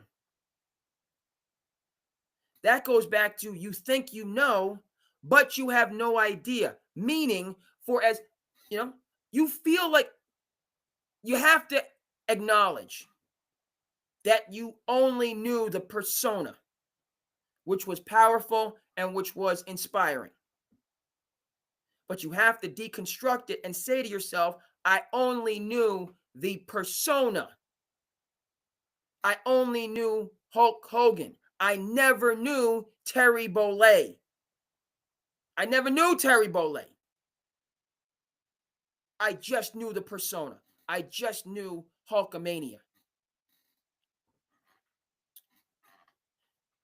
Saying that, and to Chris's point, when you talk to when other wrestlers are interviewed and they talk about him, generally speaking, he's a pretty good guy. Does he have his moments? Does he big time some people? Is he moody? Yeah. But by and large, for somebody of his standing, his stature, his celebrity, by and large, what I have been privy to, and I'm going to have to, in this conversation, and I like I said, I talk to folks that are deep involved in wrestling. To this day, they know it. They know the multi-billion-dollar. Listen, Netflix is going to pay $15 billion. Excuse me. Yes, Netflix is going to pay $15 billion to the WWE. There's something there. Let me make sure that number is right.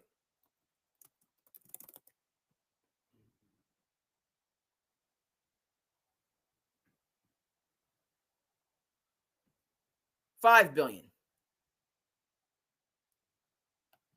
$5 billion over 10 years.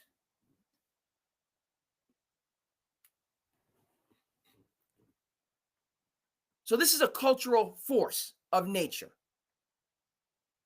that he's at the epicenter of and very skilled in crafting his role, stage, all that stuff.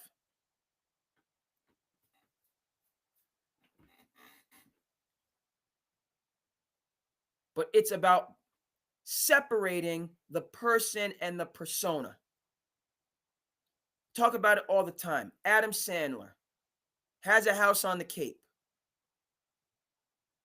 Known. Check. Okay, I got checking my set here. Known as just a good dude. Very, approachable. Sign autographs, pay for everybody's meal, go out there and hoop in his polo shirts. He's a good dude. Nice guy.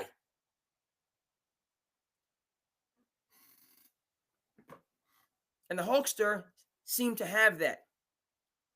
He could, he wouldn't in his life, and that's why he was a good reality show. Why the reality show was successful and interesting. Because, you can follow him around, he's got kids and all the rest of this stuff. All right, and that's taking us closer. That's taking us closer to what I'm trying to get at. When we talk about now the older Hogan, the reality show Hogan, and then connecting that to his decided and definite lowlights. Connecting to Chris's point.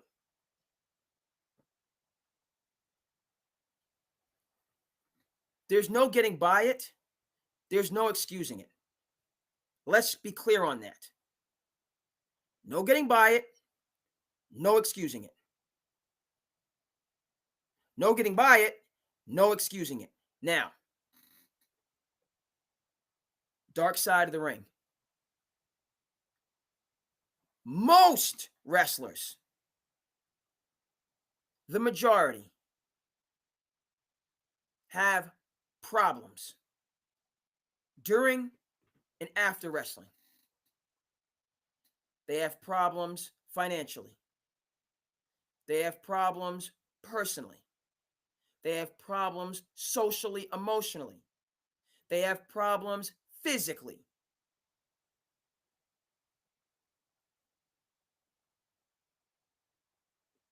The Hulkster is no different. With when he's on the reality show, people are following him around. His wife, his girlfriend, it's his family, the fame, the celebrity. I'm not a Hulk Hogan biographer. Okay? But I can say that learning more about him through the reality TV years, there were problems, challenges, we'll say. Who am I to say who has problems? Everyone got problems. He had challenges in his personal life.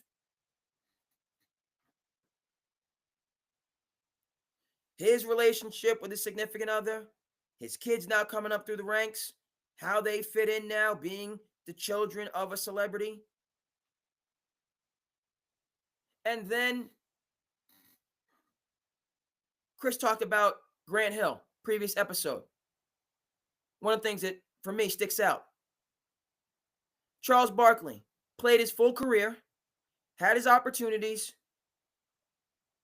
was on TNT. He did not have a major injury. Grant Hill's career was disrupted at the midway point. We never got to see Grant Hill get all the way to the top of the mountain as he would. We get a chance to see Tim Duncan, Grant Hill, and Tracy McGrady on the Orlando Magic, which would have been a thing.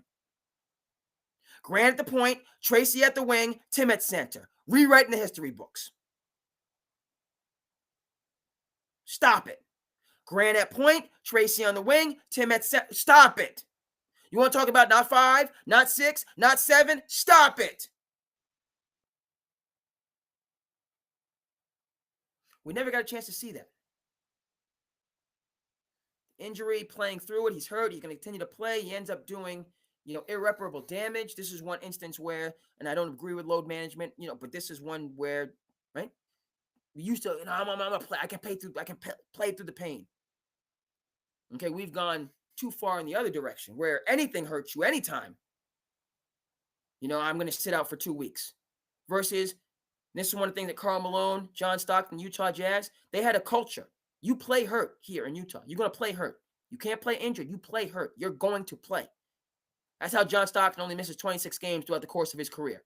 All-time leader in assists and steals. Neither one of those look like they're going to be approached, even though we didn't think that LeBron was going to usurp Kareem, and he did. But still, you're going to need a LeBron-level longevity to get to those steals and assist record because of the consistency of John Stockton, who deserves to be in the greatest of all-time conversation. Is he pound for pound better than Magic or Isaiah, in my opinion? No. But longevity, yes, absolutely. We see in John Stockton what we would have seen had Magic played on, had Isaiah played on. Different generation. You played your 10, 11. You're obviously beat up, banged up. Bird was beat up midway through his career and toughed it out. And again, those guys, that's what, never mind, they didn't have the type of equipment. They're in there bouncing around in freaking Converse that are heavy as heck. Before that, the Bill Russell playing in those old Converse, no support whatsoever. You're basically walking around in slippers. So over time, the science changed. Thanks to David Stern. Thanks to Adam Silver. These are our partners, the players, which we're going to talk about. We're an hour. We're moving and grooving. SandCity is on the move right now, folks. Jump in. I know it's late on the East Coast. It is a Friday, though. It is a little Friday, a little Sunday. So people are out, holla at your boy on a Friday, SandCity. You're doing your thing. West Coast, you guys a little bit earlier, and 9 going on to 10.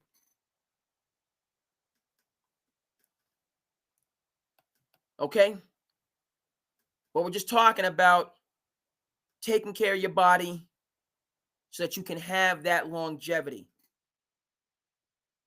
It's unfortunate that it would happen with Grant Hill. It's unfortunate that we didn't get a chance to see Bird for longer or Isaiah because it was just a different era. They're riding in commercial. They're sitting, in 6'7", 6'9", sitting in commercial in a middle seat. Craziness. Not craziness. I mean, because you would you rather sit in commercial or ride a freaking bus for 10 to 15 hours? We got to get it done. Versus now they have all these amenities and, you tap them and,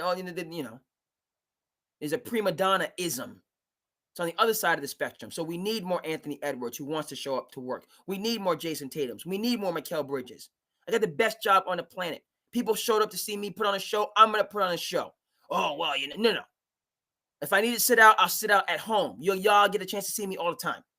I ain't sitting out games on the road where people paid to come out and see Jason, me put on a show. I'm playing. We need more with that mentality. Not the Ben Simmons mentality. I had to put him out there, but he deserves to be out there. Back to Grant Hill. We never got a chance. We were deprived of that. Let me go look it up right now, folks. Last time I checked, and I read his book, which is wonderful. Grant Hill is worth $200 million. I'm gonna verify that. We're gonna verify. We're gonna trust but verify.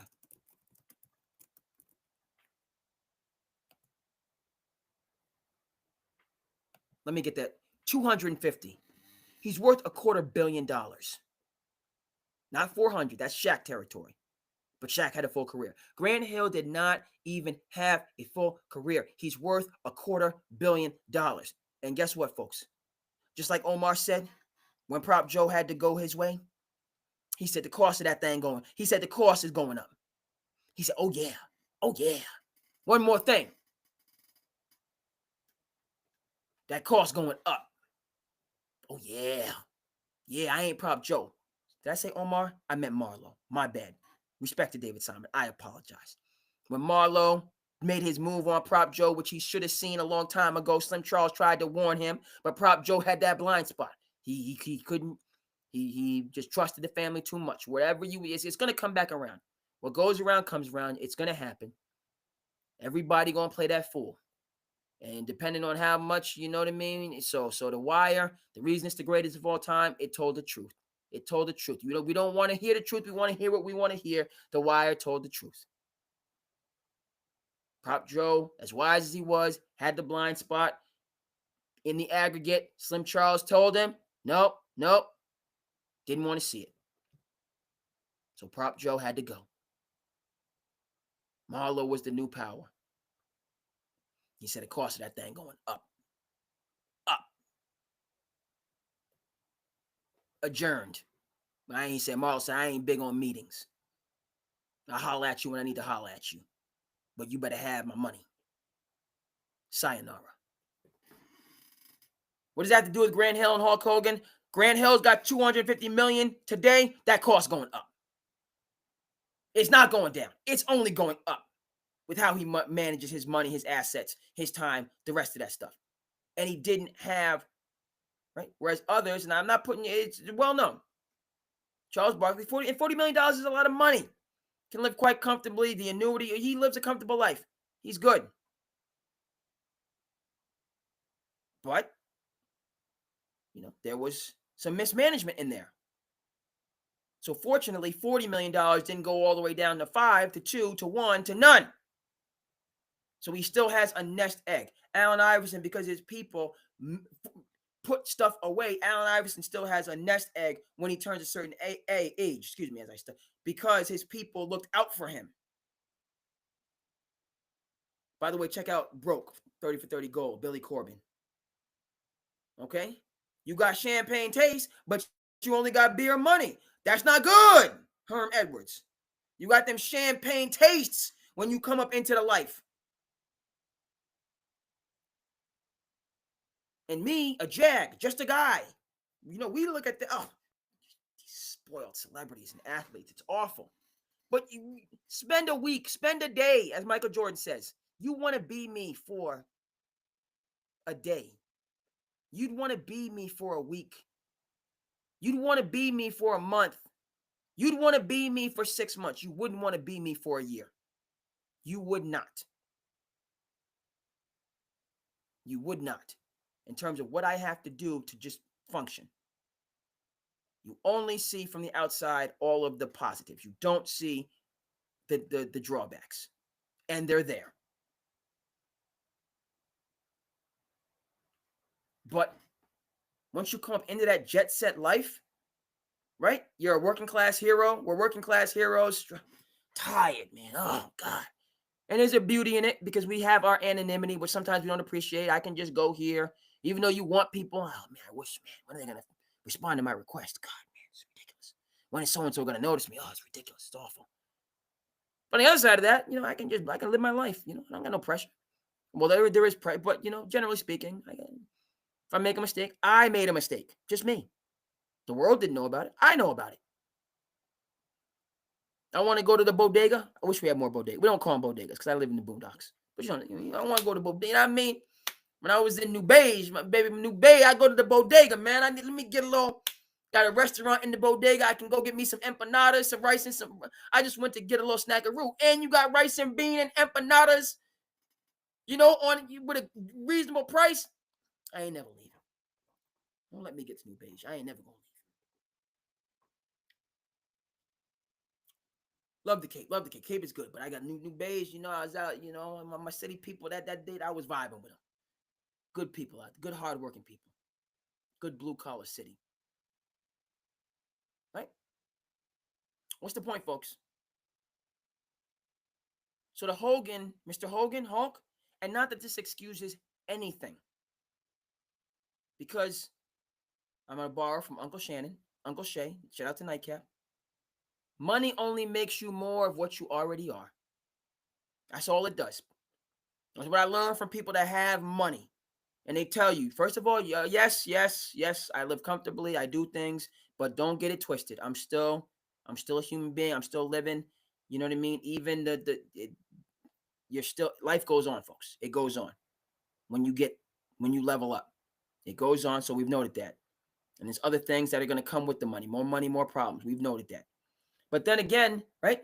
I've always been, not me, but if you've always been a jerk, but only your people knew you were a jerk because you're just a guy, I'm just a normal person. Then you get some money, some status. People say, why are you acting like that? What's wrong with you? How could you do that? Now everybody getting a chance to see this. Okay, well, maybe you should have just been nicer to start with. Maybe you go to a class or, just give people the benefit or just leave them alone.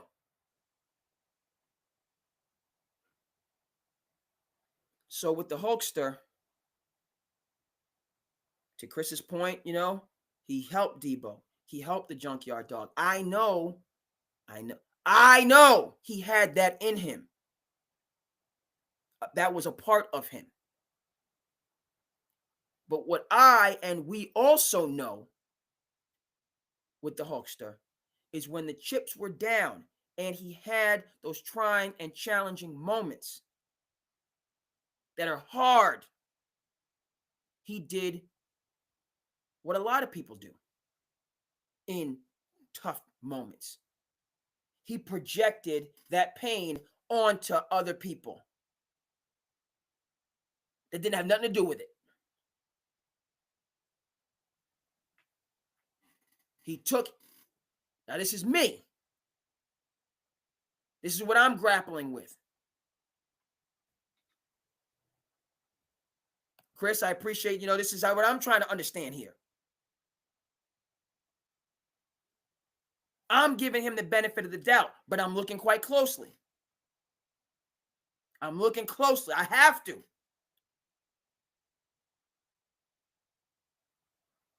But I'm seeing the hard times that he's going through, the dark side of the ring that he's in now, and he's taking those issues, and now he's going to put the blame on those folks over there, which, by the way, folks, is dangerous. That's dangerous for those minority and marginalized communities. That can be life and death. That can be the difference, and it was the difference with the Hulkster. Because he didn't just say things about minority communities, he also cut them off. No, this girl can't work with me. No, can't work with me.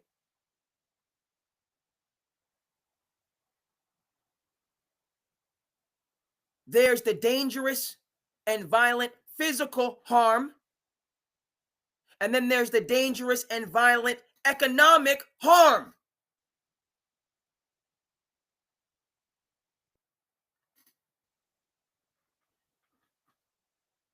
She can't work with you, who's more than qualified to work with you. So now, okay, let's look at this a couple different ways. Because first of all, beautiful black young lady, she starts working with Hulk Hogan. More people see her. She's already talented. She's with Hulk Hogan. Now other people get a chance to see that talent. That could be the through line, the through line for her to come up in the world, to be the next IG sensation or celebrity or star, whatever the case may be. Because let's remember, folks, J-Lo was a dancer in a freaking music video. That's how J-Lo got put. That's how J-Lo, we got Johnny from the block. She was just a dancer in a music video, doing her thing. Somebody said, oh, I see something. Okay, okay, come on back. And wow, hey. $20 million of film later, we got a multinational celebrity. From just a little hip shake in a music video. Jump in, Chris. I appreciate you, man. I'm going. I appreciate you, Chris, man.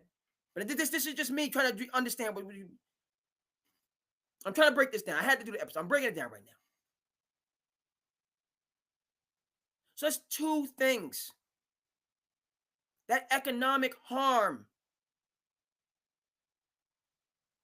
That girl could have been on her way. She does. All these other people come up. Let them get the IG fame and celebrity too, being around the Hulkster.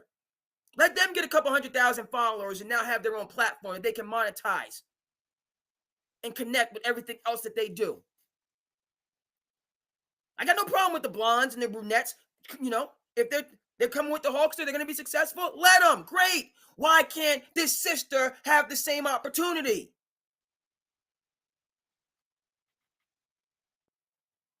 And it's not just the Hulkster. That's the systemic racism that people are talking about.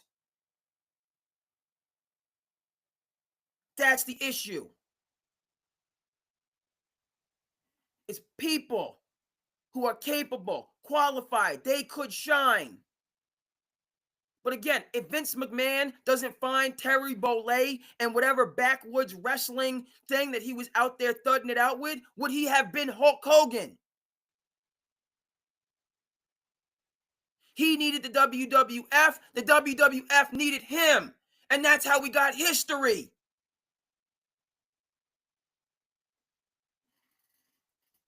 It's the same for these people that are deserving, and somebody else put you on Terry Bollea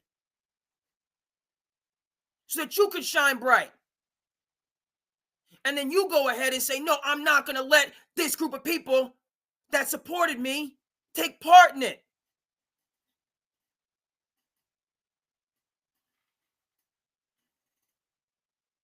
That's the wrong. That's the hurt. First of all, it's just wrong. For that reason. Never mind the more serious reasons. When you're talking about your daughter, a white young lady with an African-American male in this country. That's a death sentence. Since time immemorial. Emmett Till would be 84 today. That's not that old. It is old, but it's not. I was stunned when I saw that. Shout out to the Emmett Till Foundation. He'd only be 84.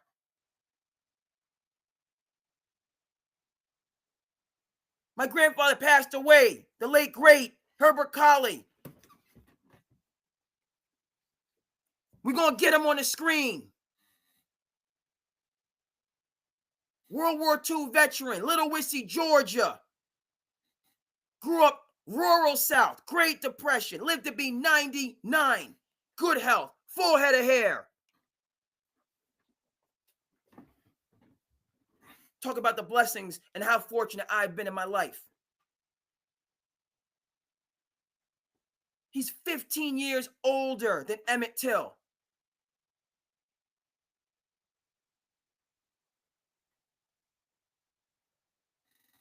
That's the hurt. That's the damage. That's the harm. From Hulk Hogan. Saying those things. Doing those things. Not recognizing. Yes, I know it's a different era in American life. So just because,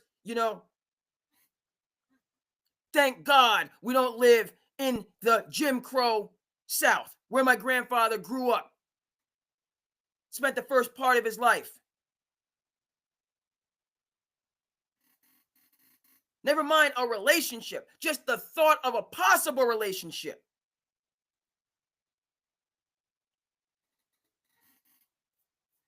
Shout out to Brian Stevenson. Shout out to the Equal Justice Initiative if you want to learn more. And it's not about making anybody feel wrong, making anybody feel bad.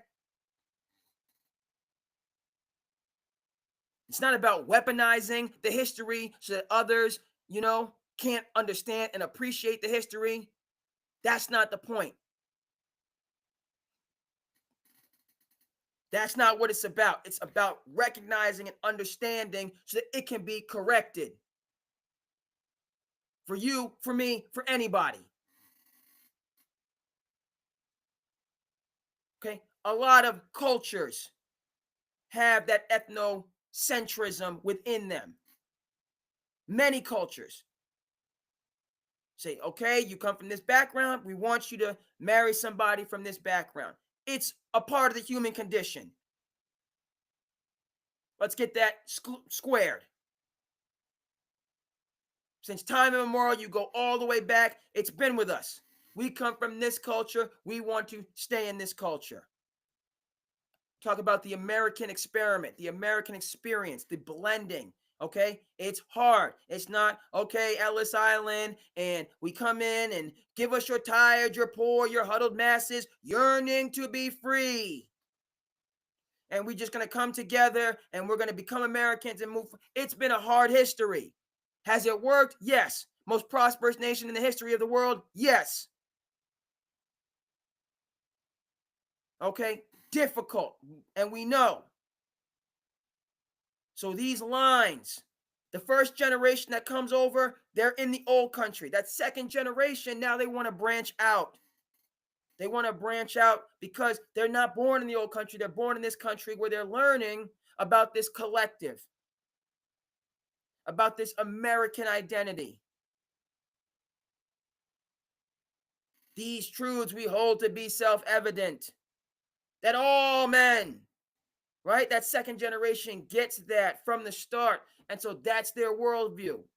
So it's not as foreign, alien, different when they're around people from different cultures that they vibe with to say, oh, this is somebody that I might want to partner up with.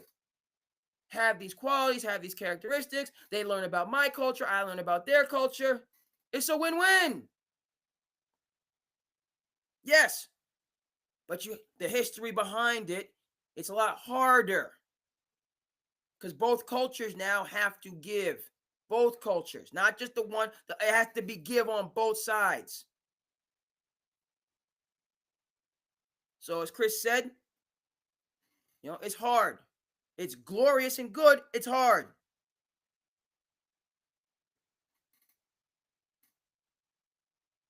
But there's that resistance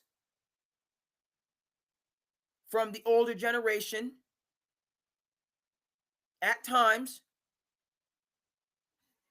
for whatever reason. Okay. And the two generations have to work that out. They got to work it out. Okay. Point taken. But the Hulkster, he dived into. There's one thing, okay, I don't know. I got to meet his family. What's his background? What are his prospects? This is what any father would be looking at. The daughter, she's just all googly-eyed and it's going to be wonderful. We're going to live happily ever after. Pump the brakes. Pump the brakes. Come to me with that happily ever after stuff. That next gen, I know, I've been there. No. We got 10 things. You're just seeing what they telling you you're just doing the social media, highlight reel in terms of happily ever after. Everybody posting highlights all the time. Well, if this person's having a great wedding and that person's having a great wedding, I got to have a great wedding. Everybody's doing it. Older generation, pump the brakes. Yeah. The wedding is great. How long that marriage lasted, though? After you done put up 30, 40, 50, 60, 70K, how long the marriage gonna last? So the older generation, okay, then you gotta do this, you got to trying to set you on a course to be successful, not just to be consumers, which is what right? They want consumers. Consume. I get that part of it. Protective father. Go ahead with that. He took it into a whole nother realm. A long-standing, deep-seated birth of a nation realm.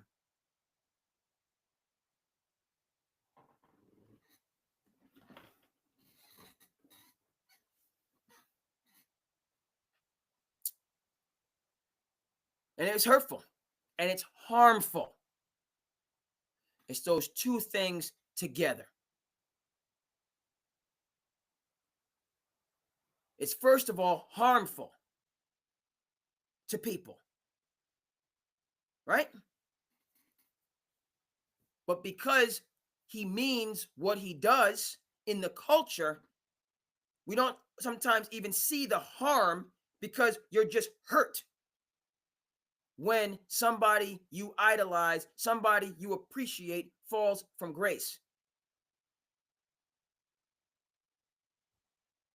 It hurts. Damn.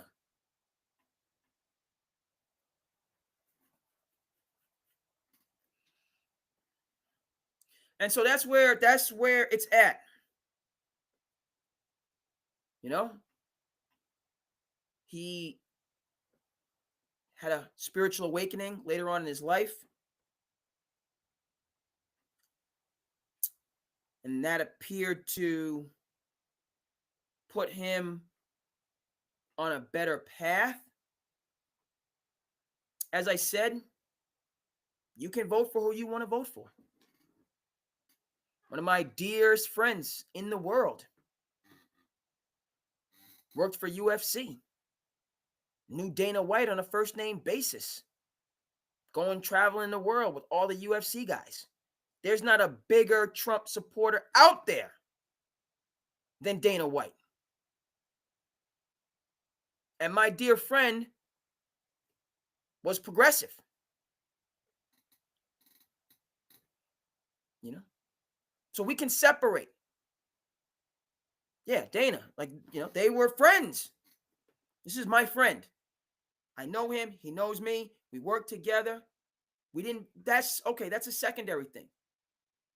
We work together. We get the job done. It enriches both of our lives. We're good there. Okay.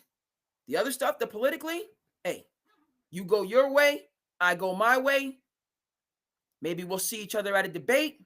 How you doing? Good. We keep it cordial. We keep it, you right? It's competitive. When you right? Is UFC not competitive? Is MMA not competitive? Politics is the same, sports. Once we're competing, we're competing. You go at me, I'm coming at you. As I go back to my Breaking Bad, my Salud season 4, when Gustavo had to go back to Mexico and woo. But Don Eladio say, Gustavo, you of all people should know, negocios son negocios. Business is business. So when it comes to that realm of it, vis-a-vis Hulk Hogan.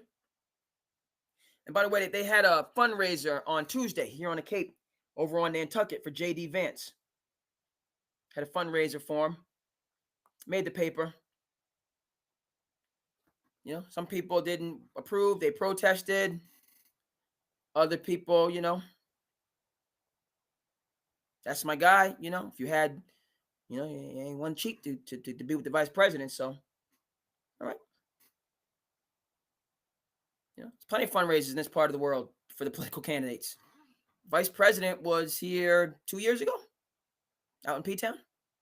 So, yeah, they're here. Right. Do I agree with Mr. Vance on everything? No, I don't. Was Hillbilly Elegy an outstanding book? Yes, it was. Read that paperback. Outstanding. Didn't see the movie. Not sure. I heard different things. The book was solid. It's a very good book.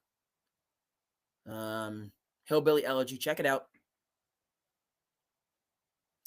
reminds me of The Glass Castle, Jeanette Walls.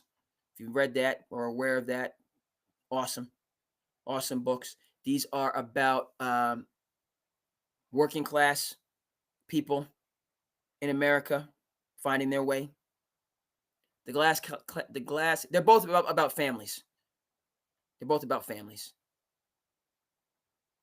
Working class families. Glass Castle, that family lived in the Southwest, and then they moved back. The father was from West Virginia. And JD, Mr. Vance, his family lived in Ohio, and then their extended family lived in, I believe, Kentucky, bluegrass state. So, but there you go. JD Vance, his politics have evolved. His persona has evolved. He's the vice president of the United States now. All right. As I said, I'm a progressive. So, I'm in this instance, I'm just a citizen voter, one vote. Obviously, the progressives are half of the electorate. And there's some fierce disagreements. Fierce. And so those are adjudicated, fought out within the political realm. Voting, organizing, advocating, hold on yards. Yeah, that's what we do. But the person or the people that went to that high dollar, I know some of them. I referee on Nantucket. I don't know them, but I'm sure I cross paths with them as I'm on Nantucket refereeing. Yeah. We live in the same community. We do more of the same things than we do differently. You respect me. I respect me. We keep it moving. We're good. It's the same with the Hulkster. As I've said, and I'm reiterating, vis-a-vis his political affiliations, associations, advocacy, as far as I'm concerned. Okay? That did not bother or dissuade me to the effect of, the instances of racism. And so I'll just, I just want to, I don't know if I'm concluding. I might have some more to say on this, but the Tom Brady's, the Ric Flair, like the other athletes and entertainers who I respect, who I've learned a tremendous amount for, who happen to be on the right. All right. So when we're politically speaking, then I'll take a step back. And I can't rock with you on those things. A lot of people do, and they have a right to. I don't, but I respect your right, as I've said a number of times. I'm gonna say it again, to do it and say your piece. Because what you can learn a lot about what people see, feel, and perceive when these spokespersons that talk about their political affiliation and why they like Trump, voted for Trump, support this conservative initiative, whatever. And them talking about it, then okay. And other, it's not just them talking about it. These politicians aren't dumb. They don't. You are not just one person. You are hundreds of thousands of millions of people. You're an influencer. So you support me. You can influence them. We can cook. All I'm saying is that when these folks that I know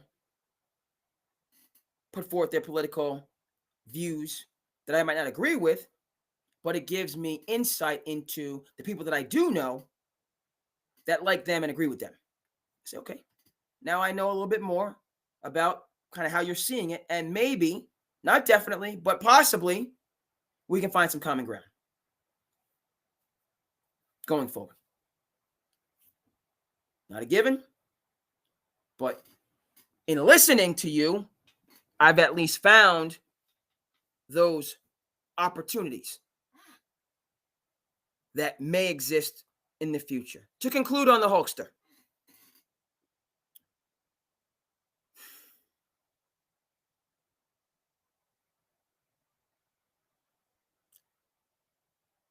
It's sad. You know? Obviously, his family. You know, I would have, the suddenness of it is a notable part of the sadness for me. 71 is not that old, generally speaking. I think the life expectancy is like 74, 75. Women are a year older, a year more than men, but in like mid 70s is life expectancy. Modern medicine and health, you know, people can live to their 80s, to their 90s. So that's, you know, I would have, you know, you want to be able to give people their flowers.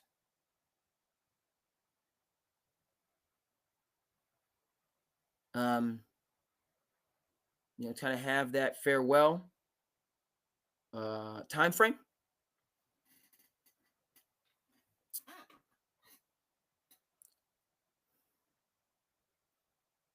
I hope, you know, like let's say for sake of argument that, you know, he had been diagnosed with a condition, a debilitating condition, and given a time frame, and so he only had a certain time, you know, and people knew, okay, he's ill, he's getting close towards the end, right? I would have hoped, as I said, you know, he had a spiritual awakening recently, later on in life. I would have hoped that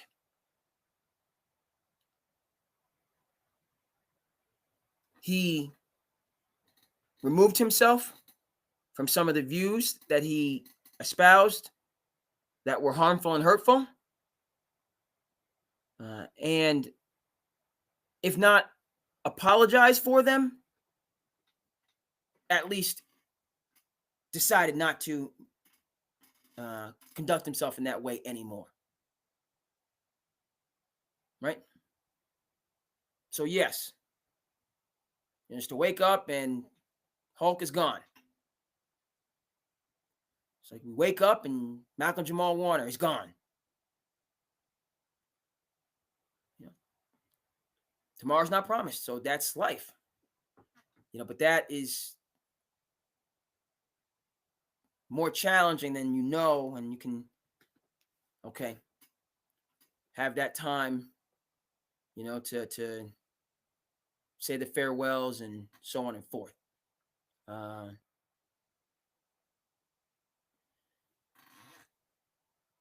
For me,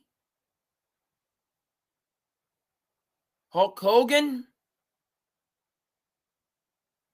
the light from the childhood years is still quite bright. Certainly diminished or dimmed in adulthood. I'm holding out hope, right? That, all right, childhood hero, flawed adult, but overall,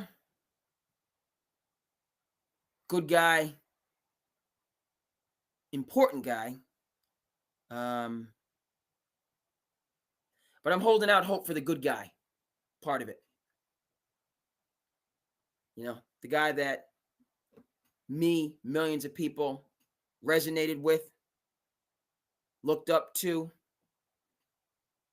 were inspired by. I'm holding out hope for that guy. You know, and in the succeeding years, we're going to learn more about him.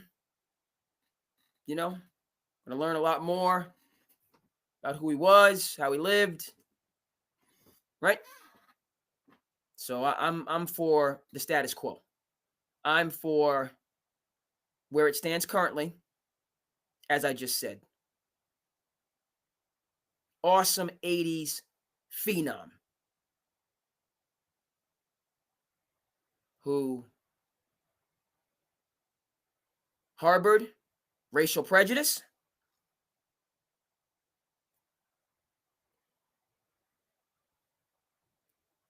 was deeply conservative politically, okay, had a spiritual awakening recently. I can rock with 3 of those 4. I can rock with 3 of those 4.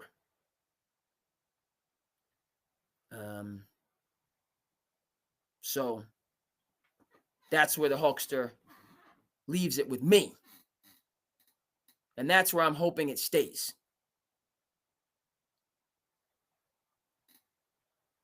Down the road, we learn more.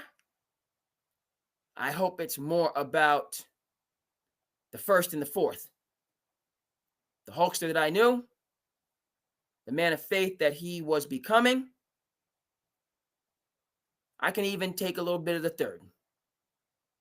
You know, he was conservative because of he wanted whatever he wanted. Closed border, economic liberty, whatever he was seeing over on the right that could benefit the nation potentially. I'll take a little bit of that too. But mostly the first and the fourth. A little bit of the third, none of the second. So what is it that they say? Right? What do we say? The Hulkster was a great guy. He was a complicated guy. He's a complicated man. So,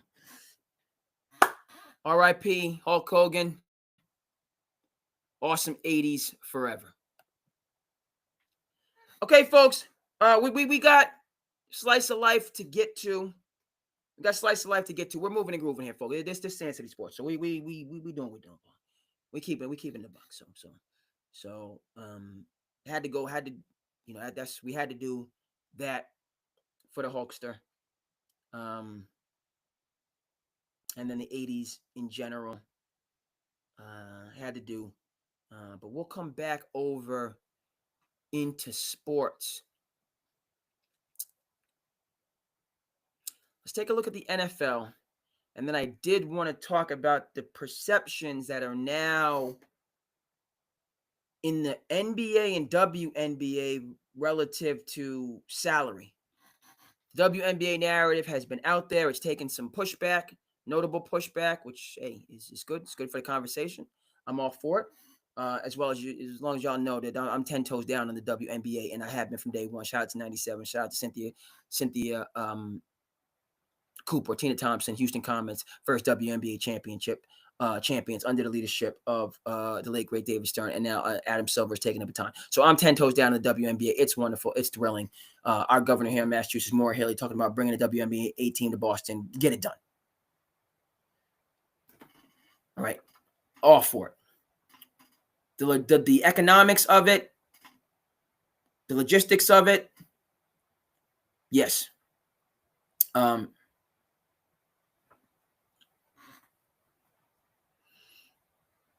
Economically, the league has struggled to break even forever in every single year since it's been in existence.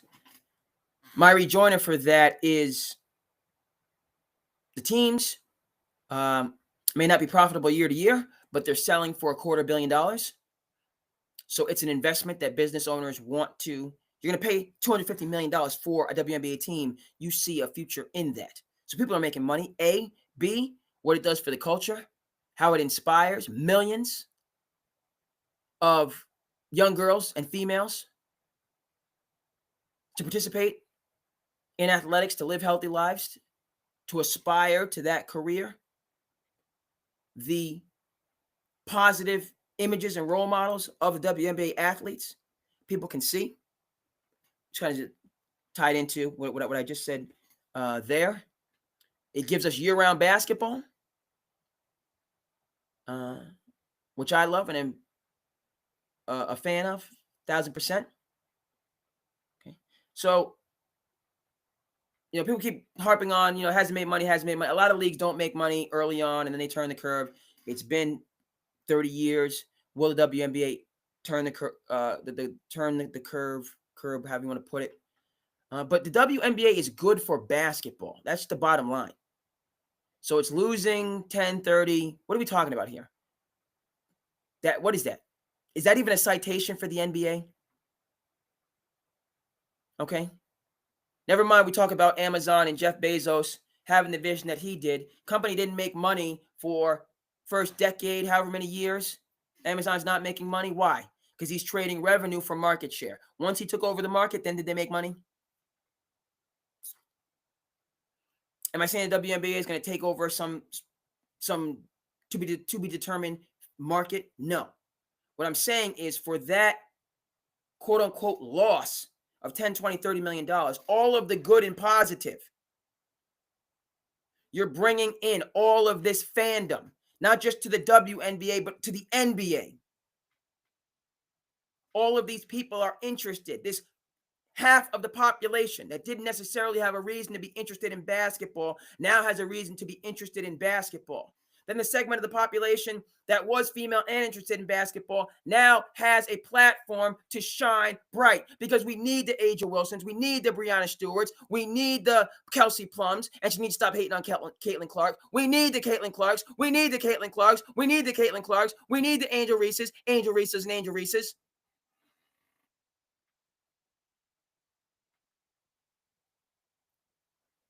They're good for the culture. And they deserve a league.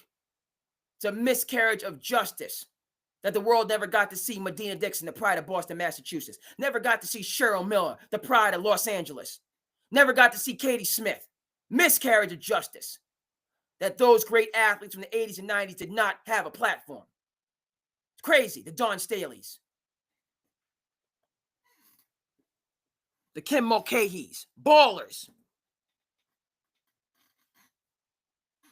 And we, American society, those that, if you are not basketball fanatics, didn't get a chance to see them in their day shining.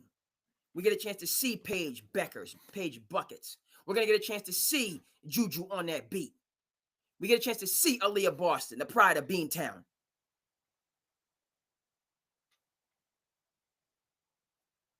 And we need to see them how they shine bright. Folks, want the WNBA playoffs, all this talk, they don't play above the rim. Well, they do play above the rim, by the way. They do play above the rim. We talked about young girl from France, where they building them up. Out there, two-hand, five-slammer, jammer. But it's a different game. It's a more finesse game. Fine. We still have the pace and space, the movement, the scheming. Yeah, it's played under the rim. But it's It's beautiful basketball. And I'm telling you, and folks know this that are in the basketball culture, if you go to a high-level women's game, girls' game, they are hooping. Yes, it's different than the men's game. Duly note, but amongst themselves, within themselves, by themselves, they're hooping. High-level varsity game here in the Commonwealth, they are balling. Never mind a college game, never mind WNBA. Stylistically, it's different. But there's still a quality that's elite. Okay? Conversation about money, and people are, well, you haven't, and I've just broken down. Yeah, the $400 million over 30 years, that's a parking citation. Not even a ticket, just a citation for the NBA. You don't have to pay anything. Just respond to this email, or show up here for 5 minutes and we're good. That's how it affects the NBA's bottom line. Okay? It's not, you know what I mean? You say, That's what it is. Brush on the shoulder. Done. We're back to making money. And so again, for me, all the rewards of that little brush on the shoulder are well worth it. Now, W.N.B.A, you're like a baseball team. Talk about a baseball team, 25 guys, 25 cabs. You're shooting yourself in the foot, and you have been for a time. The bickering, whatever you want to call it, the infighting, the cattiness, it's too much. It's been too much, and you, W.N.B.A, need to get a hold of it. You are shooting, the W.N.B.A is shooting the W.N.B.A in the foot. You. What did we learn from Rounders? What did we learn from Joey Knish? You did it to yourself. You did it to yourself. Come here talking to me about I need $10,000. You did it to yourself. The answer's got to be no. And that's what's taking place right now in W.N.B.A. I don't need to hear Kelsey Plum in an interview calling out Caitlin Clark and the team because they didn't want to wear the shirts. I don't need to hear that.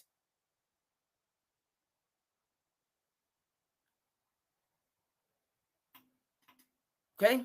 Or all of this Caitlin Clark versus the field against Caitlin Clark. It needs to stop. Yes, it's a rivalry. Certain people don't like other people. I get it. We don't like them. They don't like us. We're going to compete all in the game. Fine. Okay? But within the collective, in the micro, I get it. You're competing. But if you're talking about the macro, which you are, you want chartered flights. You want higher guaranteed salaries. You want all of these health. You're talking about the macro now. Then you got to get your business in order. The fans want to see you ladies go out there and shine. They want to see Caitlin Clark take those 3-point shots from the hash mark and make them.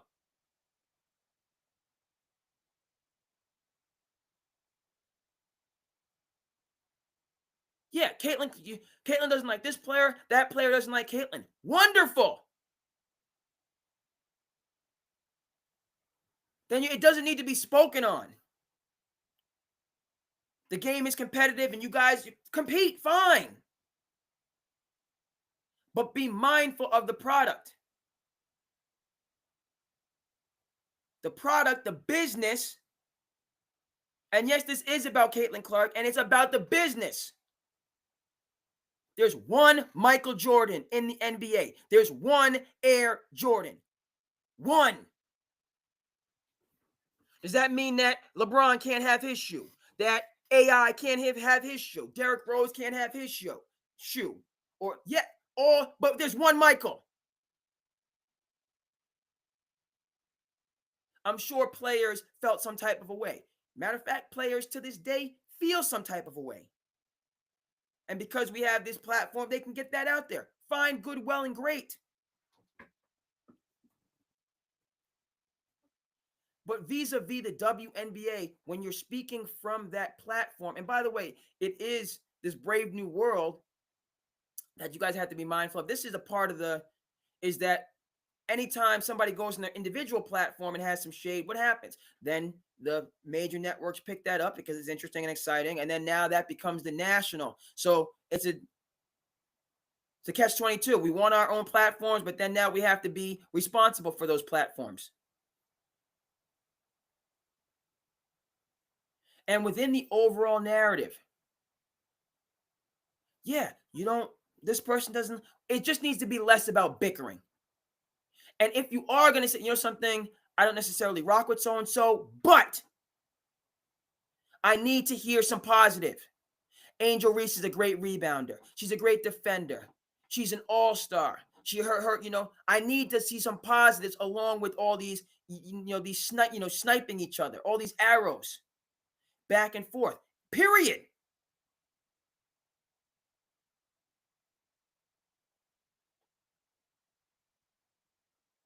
David Stern stepped in the 80s and say, bad boys, all this, mugging people. You're not doing it anymore. That's not the way we're going forward.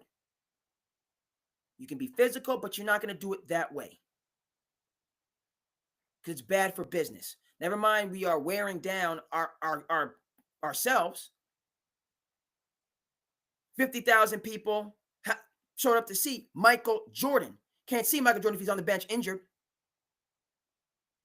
People want to see a game. They don't want to see a rugby match.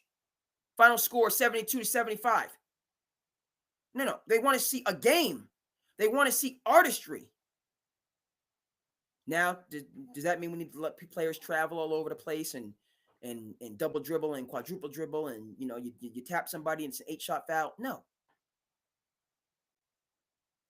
But you need to, because again, you're talking about the bottom line. You're talking about negotios. So let's negotiate here, W.N.B.A. Let's negotiate. Stay on message. The game is beautiful. The players are highly skilled, talented. The product is engaging. The personalities are inspiring. That's the product. I've said it and I've said it again, and I'll say it again and again and again. It's a huge loss that Caitlin Clark didn't play in the All-Star game because of a groin injury. This is one of the things where I come back to hurt and injured. Even if she has a groin injury, can she just play the first half? It's an all-star game, not a playoff game. We're not talking about high leverage moments. We're talking about layup lines. Come out, hit it. That's a bad sign right there. Dare I say an omen?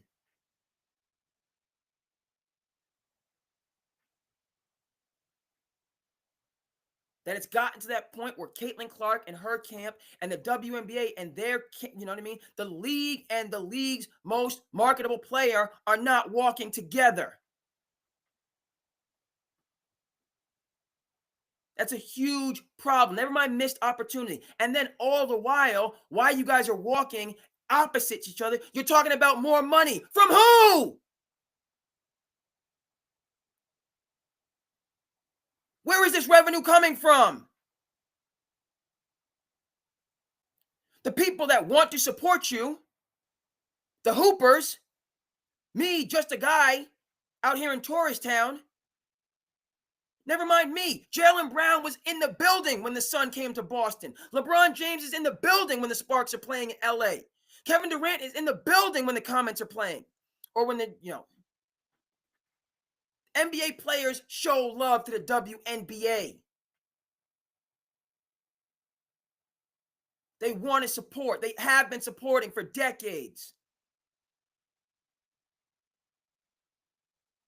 You got to get your product in order so that can transfer to the fans. They say, oh, I like LeBron. LeBron likes the W.N.B.A. Let me give the W.N.B.A. a shot. What's going on? Oh, they're feuding with Caitlin Clark.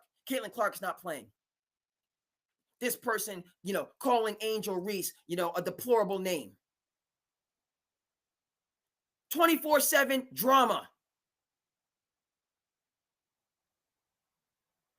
People get their 24/7 drama from TMZ. They don't tune into the W.N.B.A. for drama. They want drama, they go to TMZ for the drama.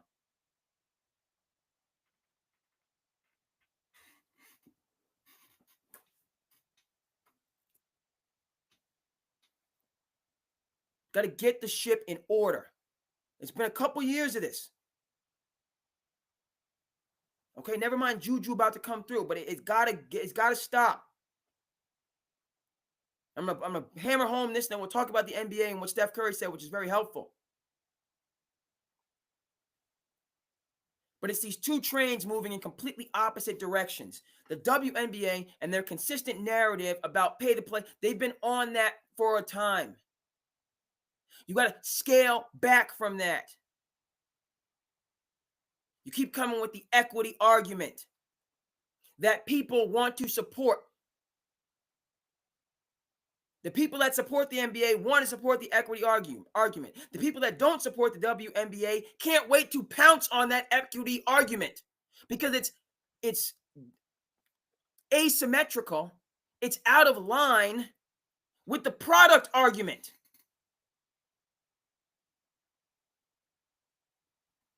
People want to support the equity argument. It comes secondary to the product argument.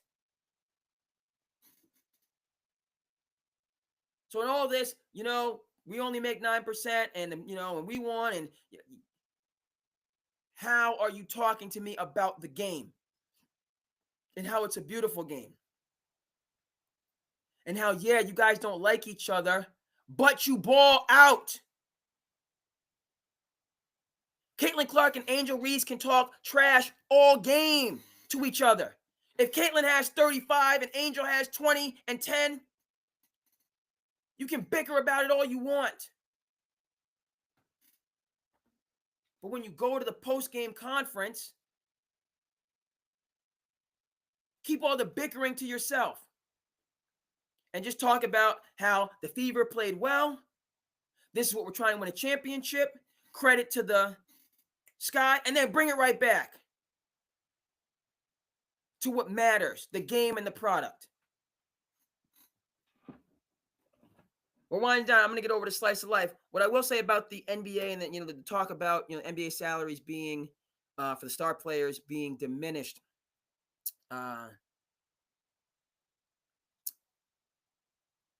The NBA, the salary cap vis-a-vis the Kevin Garnett contract with Minnesota, which brought in the salary cap era and then the idea of supermaxes and based on the league revenue. The NBA split with the owners is about 50-50 or 48-50. So, obviously the owners are owners, so there's hidden money here, there, and the third. They're going to make more money. They're certainly going to make a ton of money when they sell the teams. Players obviously don't have access to any of that capital. But bottom line, I feel the NBA's model, their salary cap, even though I vehemently disagree with the second apron, is a functional, highly effective model. Okay, you can compare it to the NFL, where every single team got a check for $432 million, right? Salary caps, parity, having hope in these different teams, if they're well run, that's the right way to go. So we can dive deeper into whether the star players are undervalued, which they probably are, based on what they can get elsewhere. Some really good points that I heard today on the Odd Couple. Looking at professional soccer, Ronaldo, these guys are making hundreds of.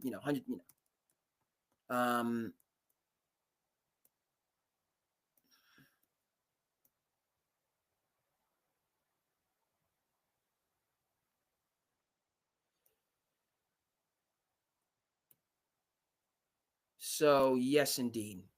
Let's take a look here. It's just single. No. All right. So where are we going to start it off in Slice of Life?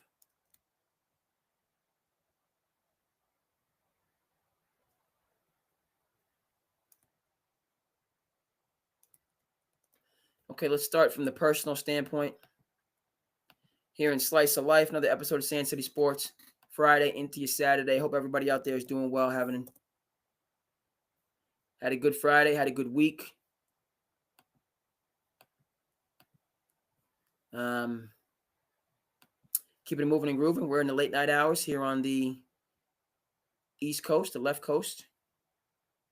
11-12, it's not too bad. You guys are doing what you're doing. I appreciate the check-ins on people that's checked in on the Twitter, the X machine, couple check-ins here and there. Okay, so let's get this Slice of Life going in the concluding 15, 20 minutes that we have.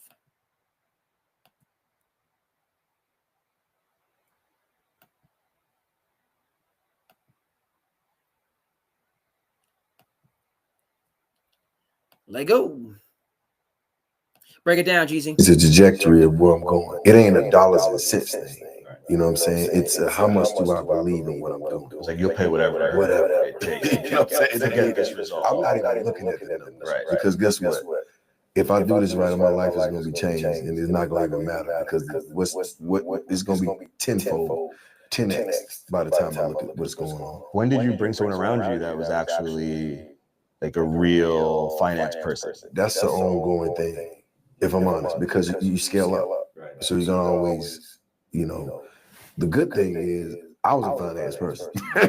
I knew what I was doing, but I could eyeball The entire P&L was up here. Yes, I was like, I know all the moving parts, so I'm not going to be crazy, but I'm like, okay, we can do that. Because if you're looking at the money and you're counting the pennies, you're going to be scared to take a risk. You can't make it that way. I mean, like, you know, you got to take, I would even say calculated risk, you know, to break the mold, you got to take a chance. What can I do to change the trajectory of where I'm going? It ain't a dollars and cents thing.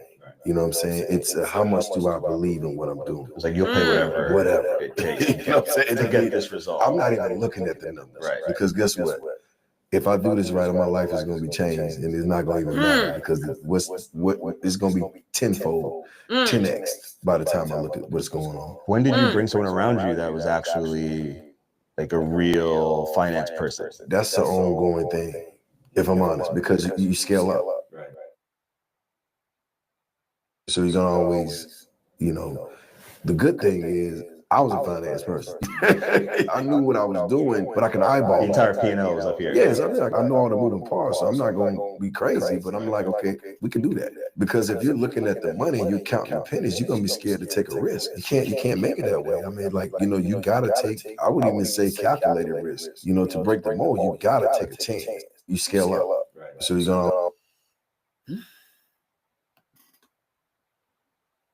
take a chance. Take a risk, W.N.B.A. Get on board. Get on message. Get away from the bickering. And see how the overall revenue rises. And then about the talking about taking a risk, taking a chance, scaling up. That's the W.N.B.A. how we have been privileged to have the league to start with. Let's talk about coming in, doing nothing. He like, y'all ain't gonna make him neither. K-White said we ain't got to do that shit. Y'all gonna take up that. I ain't gonna get no donuts. K-White said I ain't got to do it. Ain't no grown man gonna make me do nothing. But that just, I can't. Listen, I wasn't 19 when I came in. I wasn't 18 when I got drafted. I was 22. Strong as an ox. Yes, we was on though. 3% body fat, nigga. Listen, dog. I'm not doing it. You ain't making me. If I want to buy donuts, I'm gonna do it on my own terms. If I want to help the manager with the bags, I'm gonna help them because out of the kindness of my fucking heart. We was ready to squab though. Y'all know. And I told him the fight come. I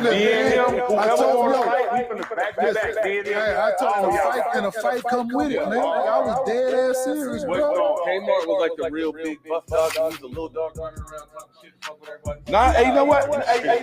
It was kind of like that, but I was fighting too. Yeah, no question. You know what I'm saying? Hell yeah, but I let him go and have to. He was number one pick, so I couldn't talk. My words really didn't have no weight. You know what I'm saying? But once he said something, he said that. Man, it was a situation. Dude wanted to get some shoes that Jack had. Yeah. Trying to like, Jack, what's up with them shoes? Jack like, man, you can have them. He like, shit, I was gonna take him veteran choice. He ain't even talking to me. I said, man, you ain't taking shit from nobody here, dog. Try to debunk my shit. Like, you ain't taking shit from nobody. I was gonna take him anyway. You gonna eat your cornbread? Yeah. Nobody take no cornbread from me. You fuck around with me, it's gonna be consequences and repercussions. Yeah. Say this, I was gonna take him anyway. I say, what? Man, you ain't gonna take shit here. Not from nobody, man. Ain't nobody going for that. So it was kill to kill. You ain't gotta buy that. It was kill to kill, motherfucking ass. I ain't doing nothing. He like, y'all ain't gonna make him neither. K-White said we ain't got to do that shit. Y'all gonna take up that shit. I ain't gonna get no donuts. K-White said I ain't got to do it. Ain't no grown man gonna make me do nothing. But that just, I can't. Listen, I wasn't 19 when I came in. I wasn't 18 when I got drafted. I was 22. Strong as an ox. Yes, we was on. 3% body fat, nigga. Listen, dog. I'm not doing it. You ain't making me. If I want to buy donuts, I'm gonna do it on my own terms. Yeah.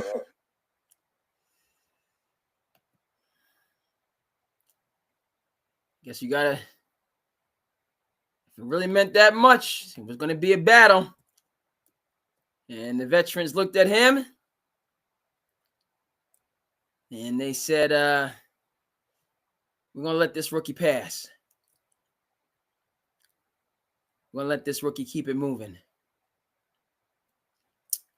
Saw some good footage about the process and development. Speaking of which, a couple clips about the process to get to where he was, 22 and strong as an ox.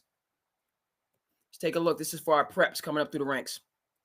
Preps, how do you train? Don't necessarily train harder than you, but they do train smarter.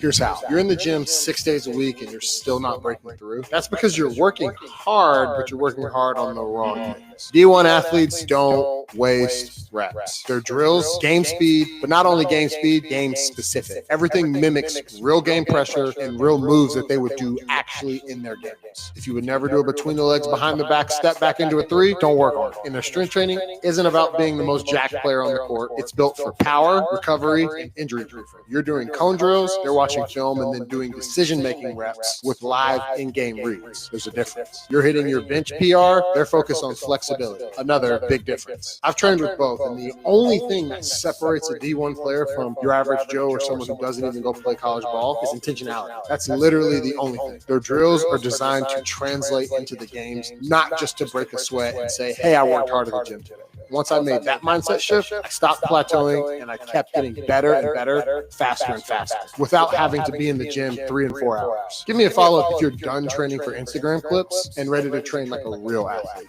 D1 players don't necessarily train harder than you, but they do train smarter. That's facts. We'll keep that running. Here's how. You're in the gym 6 days a week and you're still not breaking through. That's because you're working hard, but you're working hard on the wrong things. D1 athletes don't waste reps. Their drills, game speed, but not only game speed, game specific. Everything mimics real game pressure and real moves that they would do actually in their games. If you would never do a between the legs, behind the back, step back into a 3, don't work on it. And their strength training isn't about being the most jacked player on the court. It's built for power, recovery, and injury proofing. You're doing cone drills, they're watching film, and then doing decision-making reps with live in-game reads. There's a difference. You're hitting your bench PR, they're focused on flexibility. Another big difference. I've trained with both, and the only thing that separates a D1 player from your average Joe or someone who doesn't even go play college ball is intentionality. That's literally the only thing. Their drills are designed to translate into the games, not just to break a sweat and say, hey, I worked hard at the gym today.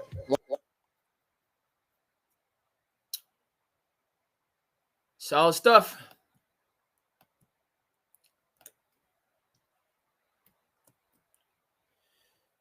Just another quick clip. In college, that was the moment I realized that effort does not beat skill. It was Arkansas versus top 25 Kentucky at home. We were hyped. I came into the game thinking that hustle would close the gap. Our fans were loud. We were just going to out-effort them. I was wrong. And it took about 90 seconds to find that out. Jamal didn't just score the ball. He controlled the entire rhythm of the game. One possession, he'd lull you to sleep. The next possession, step back 3, dead in your face. You'd force him left, he'd want to go left. You get your hands up on him, he'd float the ball a little bit higher and shoot it over you. It kind of felt like he was writing the rules as we were playing. We were playing his game. He was not playing our game. And what made it worse is he didn't rush anything. He played at his speed, did the things that he wanted to do, and virtually made you adjust to everything that he was doing. And that's when I realized elite scorers don't just put the ball in the basket, they manipulate the entire flow of the game. And nonetheless, we got our ass handed to us. But I did leave the game with more respect than regret. Although we didn't get the win, I did learn a lot. You don't stop players like that, but you do study. It made me think about how I need to study film, how I need to watch some of these elite players a little bit more. And eventually it did help me out. Have you ever faced a player who made you rethink your entire training plan? Guarding Jamal Murray in college, that was the moment I realized that effort does not beat skill. It was Arkansas versus top 25 Kentucky at home.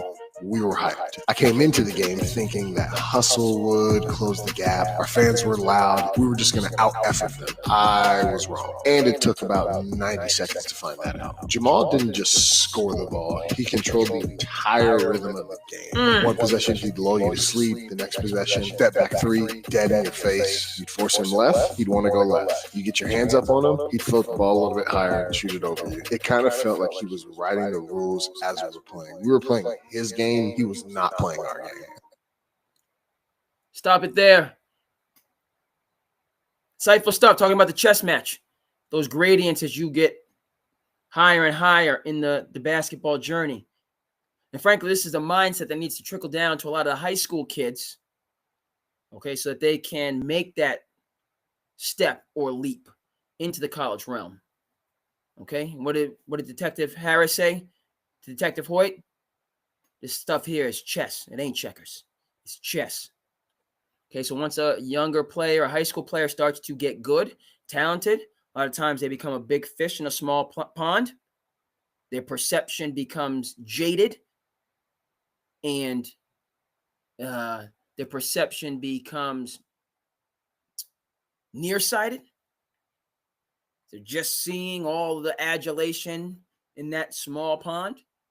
Okay, and the development doesn't continue at the pace or level.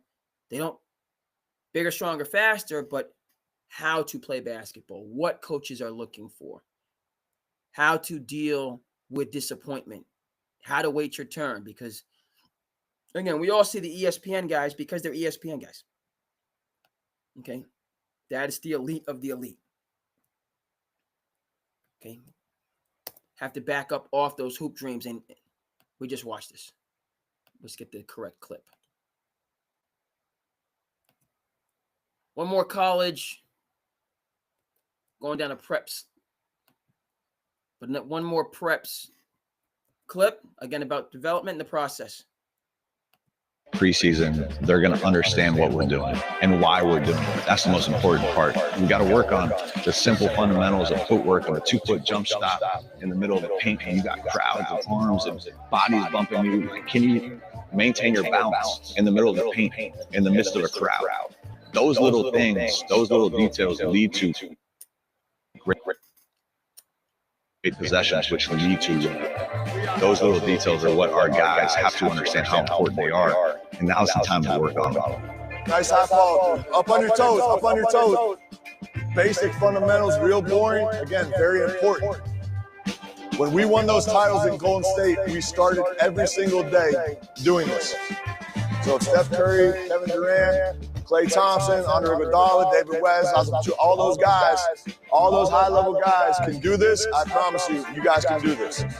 He's real big on fundamentals because you always got to go back to the basic fundamentals. You know, the simple basic crossover between the legs with passing, make sure you hit him in the chest. Shooting, make sure you follow your form right. You know, just the little things that you learn when you was a kid. You know, that's what I feel like what you gotta do now. Time we hit preseason, they're gonna. I think I might have said this is the last one. No. We got one more that we have to look at in terms of the process, in terms of development, because it's out of this world good. I just have to find it. And then we'll move on. A couple more. But on the point about development and the process, there's another good training right there. Was on point. Yes. So we're doing preps tonight. There's a lot of great content about the journey, the post-high school journey. Maybe like the truth behind a Division I practice, it is not what you think it is. I played Division I basketball at the University of Maryland, and let me get these misconceptions out the way. This is not like high school. We did not run a single suicide 17 the whole season. Didn't know that. So during the preseason, we probably had 2-a-days on Saturday and Sunday, and then we had practice Monday through Friday, probably for 3 hours. In the fall semester, our practice will be around 12 o'clock, so we'll have our morning classes. Practice starts at 12:30. This is not high school where you get to practice maybe 5-10 minutes early. If you're not there 30 minutes to an hour early, you are late. And the reason for that is there's a lot of things to do beforehand. Some people get in the whole weightlifting workout before practice. Yes, it may sound crazy, but we do it. So you get there about an hour before, you check in, you weigh in. You have to write down the weight you have on the board because they have a tracking system of your ideal weight, whether you want you to gain weight or lose weight. Go to the trainer, get taped up, etc. That's probably like 10 minutes of your time. All coaches and trainers will love a freak growth spurt or muscle growth, whatever the case may be. So they have you look at the Taller app, put in your analytics, see what daily food you can eat to see if you potentially grow another inch. Might sound crazy, but that other inch on the visual level will help a lot. So once you do all that, it's probably about 30 minutes now before practice. Before practice, you're already on the court getting shots up. Might go do a on-court workout. 30 minutes is up, practice is now officially started. Now you're probably thinking, oh my gosh, practice is started, but I do this mind-boggling, complicated. No. We stretch, we go to the sideline, we get 2 basketballs, and we dribble them. With an alternate. Then low. And then we go back to the baseline and do like a 3-man weave. And then we do a little charge drill, and then practice is now started. And from that point on, it's basically just structured 5-on-5. Kid you not, we're just hooping. We are literally hooping. You're going to have the white team and the black team. One's the starters, the second is the second group. Then if you're on the sideline, you're subbing in for either the second group or the starters, depends. Normally I subbed in for the starters, point guard, Jameer Young. 37 points, by the way. It was cool that you're not in condition, because I'm telling you, these practices, they probably play harder in practice than in the game, believe it or not. The coaches were brutal. It's 5-on-5. They're not calling any fouls. They're not calling any illegal screens. You're getting hit, beat up, bumped, whatever the case may be. You will be in pain. You will be in pain. If you're slacking, the coach will call you out and kick you out of practice. It doesn't matter who you are. The second best player on our team got kicked out of practice. But follow for part 2, and I'm going to break that down more about how that practice went. This is the truth behind a Division I practice. It is not what you think it is. I played. Took away a lot. Suppose it, again,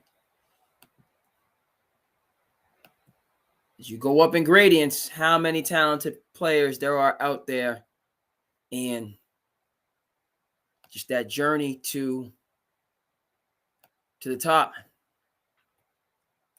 Okay, so now let's head back to the preps. Talk about once you get there to the Division I level, being a highly touted high school player. Let's see what the preps are doing. Comparing this kid to Steve Nash. This is a young man who maximizes his practice time. Because how he plays, I know it's a highlight reel.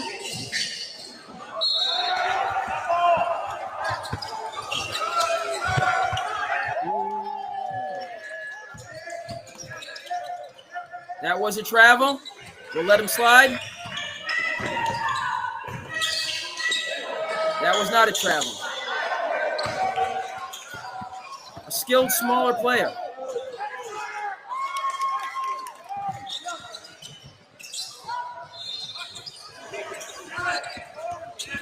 Talk about practicing game moves. These are tough shots. He's giving up that height. He gets to his spots, he executes.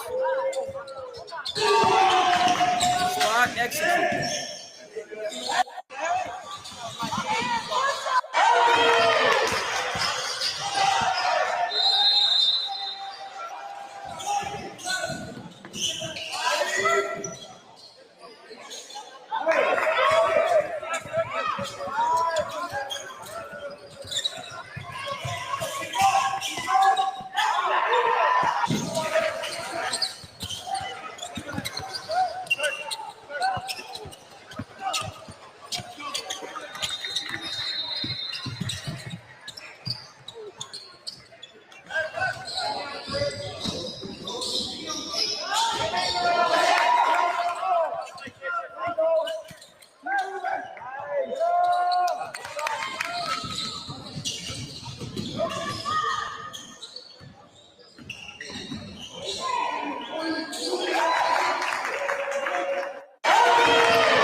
Just me, or did you see a little bit of Steve Nash?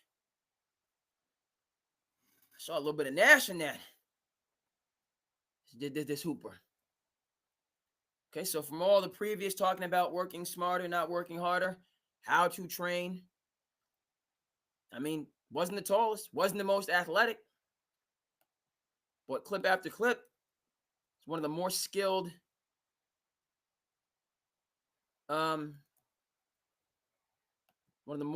players on the floor. Or we'll finish here. Another undersized player that broke through to the Division I level. Let's take a look. Game, he's like, yo, your life about to change. We had a scholarship available, and we actually had been looking all summer for a potential redshirt summer. So you know what? With Kennedy Chandler coming in and the fact that we know that he wants to be one and done, why don't we find a point guard? First game of the morning, first day there. I always love to go to watch teams out of New York. So I went and watched the Lightning play. It took about 2 minutes into the game to realize it was a really special player on the court. When I looked, the name that was there was Zakai Ziegler. So, hey, there's a kid here named Zakai Ziegler. He's getting ready to play. And I remember standing up and watching him play. He absolutely put on the show. At 8 a.m. in the morning, he was impacting the game with his defense, with his intensity, with his energy, with his talking. He was a clear leader for his team. I played a pretty good game. He's like, yo, your life about to change. We had a scholarship available. Shout out to Rick Barnes, Tennessee. Right place, right time. Skill level. The New York Lightning have had just ridiculous teams. Point guard for North Carolina, whose name escapes me, was on there. They're about to win Pete's Jam 2 years ago. But this point guard just lights out at Pete's Jam. Then he gray shirted. So he was top junior. Next thing you know, he's a senior. He's committed to North Carolina. He's out of there. And he's been the starting point guard at NC for the last 2 years.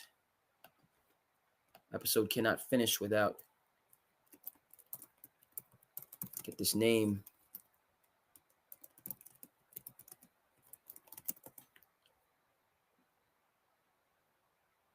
Elliot Kadu. Yes. It's him. Elliot Kadu, New York Lightning alum. Yes, sir. The journey, folks. It's a journey, and it's a beautiful thing. Hey! Yes, sir. Another SandCity episode in the books. I'm your host.